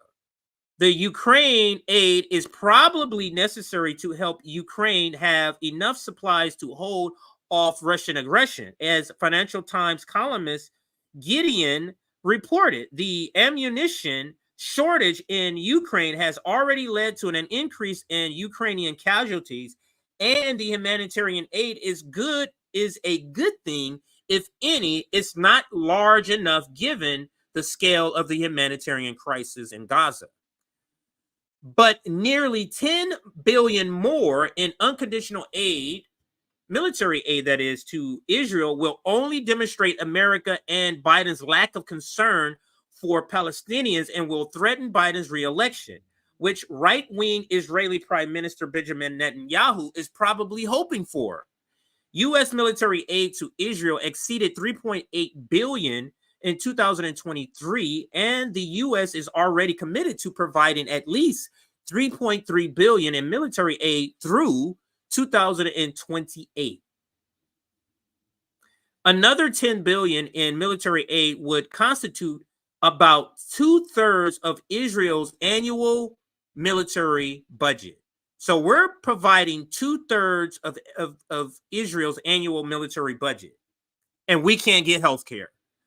Back to the article. It's completely unnecessary to enable Israel to combat Hamas if its horrendous attacks on Israeli civilians on October 7th, which essentially is guerrilla warfare. Meanwhile, actually, I'll read this. Words from Biden are, I'm sorry, that's what I already read. Meanwhile, Netanyahu, whose political career has been dedicated to blocking any Palestinian sovereignty, has been thanking Biden for his support by giving him the middle finger. When Biden and Netanyahu spoke 3 weeks ago, Biden proposed a demilitarized Palestinian state for Gaza and the West Bank. Bibi immediately shot him down in public, issuing a statement that, quote, after Hamas is destroyed, Israel must retain security control over Gaza, a requirement that contradicts the demand for Palestinian sovereignty. Israel and Qatar, with behind-the-scenes U.S. help, have been working to try to negotiate a hostage exchange deal between Israel and Hamas, and presented a Hamas offer to Israel a few days ago. Rather than offering to negotiate the terms of exchange, Netanyahu shot it down and called it crazy, basically. Now, I went over already and read to you the things they recommend to put in the bill. So I read that part to you already. But let's get to this last part here. As a progressive African American, New York Times columnist Charles M. Blow wrote recently, quote, "I believe Hamas is a terrorist organization committed to the eradication of Israel. That its October 7th attack against Israel was ghastly, and that all the hostages taken in the attack must be returned. At the same time, I believe the carnage in Gaza, thousands of civilian dead, including thousands of children, is unjustified and unacceptable. On those points, I adhere to a fundamental humanism." As the Guardian of columnist Naomi Klein wrote in October, the progressive response to this war should be rooted in values that side with the child over the gun every single time, no matter whose gun, no matter whose child. So that's the end there. Let me make sure there wasn't anything else good here to include. When Joe Biden loses, when we all look back on this, everybody will know why Joe Biden lost. Joe Biden lost. He lost literally 3 groups of people. He lost Michigan in an Arab vote. He lost black people in different states. And he lost the youth vote in different states, all over his stance on Israel, all over the United States stance on Israel. And no matter what you say, even if you get, no, I don't believe the vast majority of people are going to come back home and vote. Those who are not voting for him now, who are saying they're not going to vote for him now. Some will come back. It'll be something like 25%. It will not reach nothing near as half the people. So with half the people completely gone, at least, you can't win. And that's why I say I'm predicting already, and this is not nothing new. Joe Biden will lose this election. Some people are saying Joe Biden is not going to continue, that he's going to be replaced. I used to think that, but I thought it would happen by now. And seeing that, I don't know if the deadlines have passed or not, but just not looking good. I don't know how he's going to be able to salvage this, but I guess I'll say I trust all of you, your opinions. I'll go with all of your opinions and see what happened, I guess. But all right, we're gonna get out of here. We don't have any super chats. What am I missing here? How long is this video? Let's end with the video with Hillary Clinton being protested on. We'll end with this video. And here's the only super chat I got. Thank you. Las Vegas says Michelle Obama is number 2 most likely to be president. That is right. The betting markets are saying that she's the next in line. Behind Trump, number 1. She was number 30 a few weeks ago. Man, that is crazy. Maybe Michelle with Newsom for vice president. Would she win? I think Michelle is one of the few people that would beat Donald Trump easily. She would beat Donald Trump easily. If Michelle ran, that's an easy Pennsylvania win. That's an easy Michigan win. I think Georgia would be in play. So yeah, she would definitely be. I'm going to get out of here. Going to be heading out with the family to go do some family time. Make sure you hit that button. Oh, I didn't say thank you. Thank you to that Super Chat 1999. Really appreciate that. Hit that like button. We say this all the time. RBN is being shadow banned on YouTube and many other places. We can only do this if you guys help. So if you hit that like button, that helps us help other people see our content. You may not think it's a big deal, but it really helps. Hit that like button on your way out. Our target is 800. We're going to end with this video here. Thank you for watching the show. And I shall see you on Monday with the Nick and CJ show. Tomorrow is JB show. Hit where you are in the chat. I'll put this up at the last 2 minutes as this video play. Let me know where you're watching from, your city you're in, the state you're in, the country you're in, and then if you want to toss in a comment. But I'm only putting those that have city, states, countries in the comments. So if you want your comment up, it has to have those in there. Watch this video. Thank you. Thank you very much. That's my name. That's right. War criminal. The people of Libya, the people of Iraq, the people of Syria, the people of Yemen, the people of Palestine, as well as the people of America will never Violating the university code of I'm asking you to leave. The delegates will now escort you out of the building. Thank you. Can you, sir? Sorry about. Free Palestine! That's right. Yeah. Okay. Sorry. Free Palestine! Free Palestine!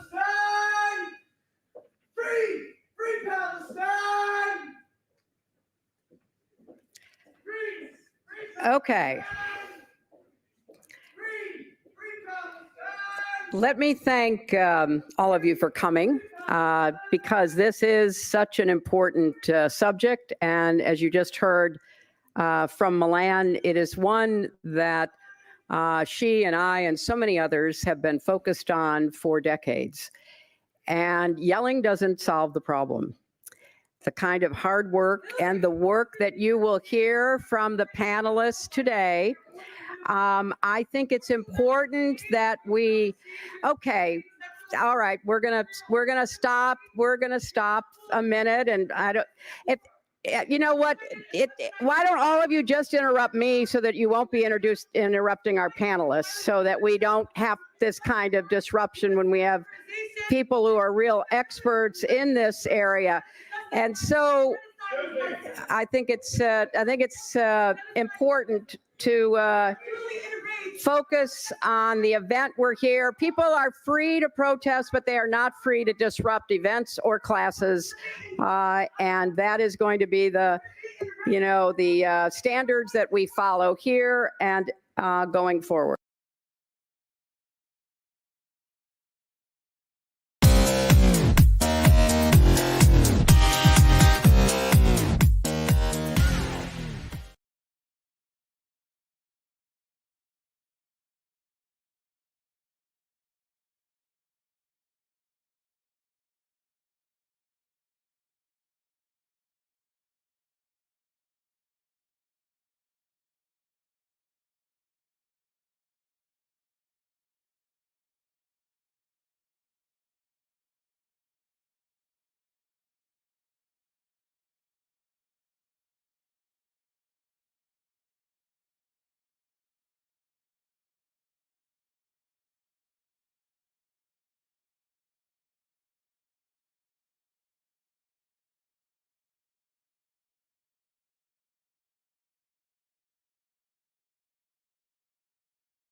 I will not support anyone who supports and funds genocide.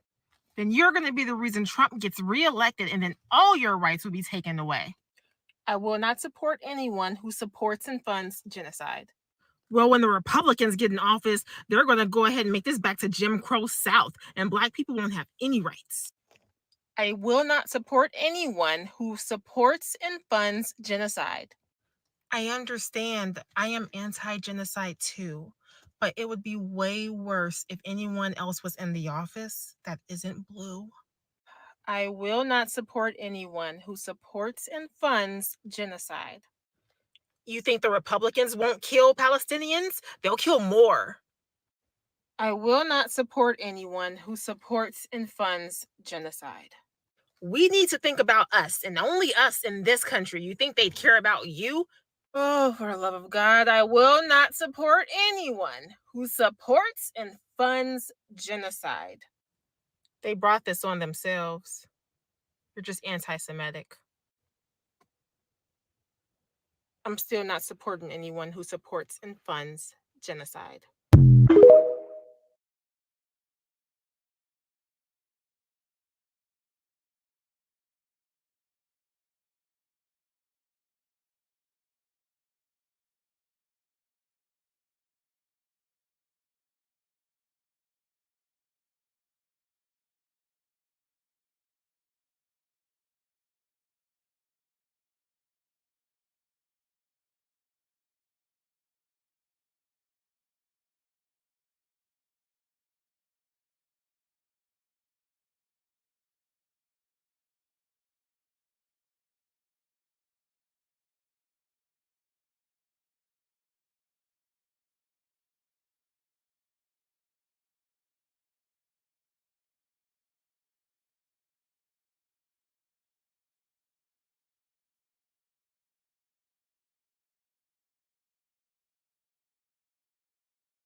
DNA tests are illegal in Israel. Ask me why. It's even illegal in the state of Israel to obtain this. And if you do obtain it, it's illegal to show it and or talk about it. Ladies and gentlemen, my DNA. Now you might ask yourself, why is it illegal to obtain this in the state of Israel? Because it proves through your DNA that Jews around the world have no ancestral ties to the land of Israel. I mean, duh. It doesn't take a PhD or an article from a Jewish newspaper to tell you that Caucasians practicing a religion aren't native to a place where people have been brown for millennia. This TikTok caused a storm online, with many debating what his results, which show no trace of being from Palestine or the Middle East, despite being Jewish, mean. Yet, in the state of Israel, getting hold of a genealogical DNA test is highly restricted. Yadof Aharonoff and the Jerusalem Post reported in 2019 that Israel's genetic information law blocks people from buying them from local pharmacies. I guess boomer Zionists think that if you just throw enough money at troll farms and you don't let people Google 23andMe in Israel, that they'll forget that they're not Middle Eastern. Like, it's not Jesus of Williamsburg, it's Jesus of Nazareth, right? I mean, that's fine. Like, there are dark Jews. There's Jews from Brazil, there's Jews from Ethiopia, and up until the 19th century, everybody was living in Palestine pretty peacefully. Well, I guess until the Nakba, when they got displaced or killed alongside the Muslims and the Christians. I guess even back then, in the middle of the desert, if you have a brown neighbor, I guess property values go down. I don't make the rules, but they sure as hell are racist as So then, if Caucasian Jews don't come from the Middle East, duh, where do they come from? I do not want to be called anti-Semitic, even if I've got Harvard in the background. So I'm just going to let another Ashkenazi geneticist tell you where you come from. Surprisingly, GPS took us to northeastern Turkey. At first, we did not understand the results, but when we looked at some old books, we found 4 ancient villages named Ishkenaz, Eskenaz, Ashenaz, and Ashkuz, names that may be derived from the word Ashkenaz. This place resides on a hub of trade networks. This is where Silk Roads and other trade routes converge. That's Aaron Hayek. He's a Jewish geneticist from Johns Hopkins who wanted to figure out where Caucasian Jews come from because, you know, like map out genome, get ahead of diseases. His contact in Israel is Dr. Aurelia Oppenheim. She's a geneticist in the University of Jerusalem, and she runs the anti-aging department. And for a while, the government called both of these two Nazis. Would you like to know why? Because they both figured out where Caucasian Jews come from. Wink, wink. They're 40% Turkish, and newsflash, 40% Mongolian. As if the lactose intolerance didn't give it away. Like, hold on. Do you understand what this means? Like, okay, sure, like you don't have any ancestral tie to Israel, but like the pro, you don't have yellow fever. You're just dating your own race. Like real talk. What do you see in this picture? Like, is it a pierogi or is it a dumpling? Like, you say gefilte fish, I just see fish balls without the soup. Like, brother.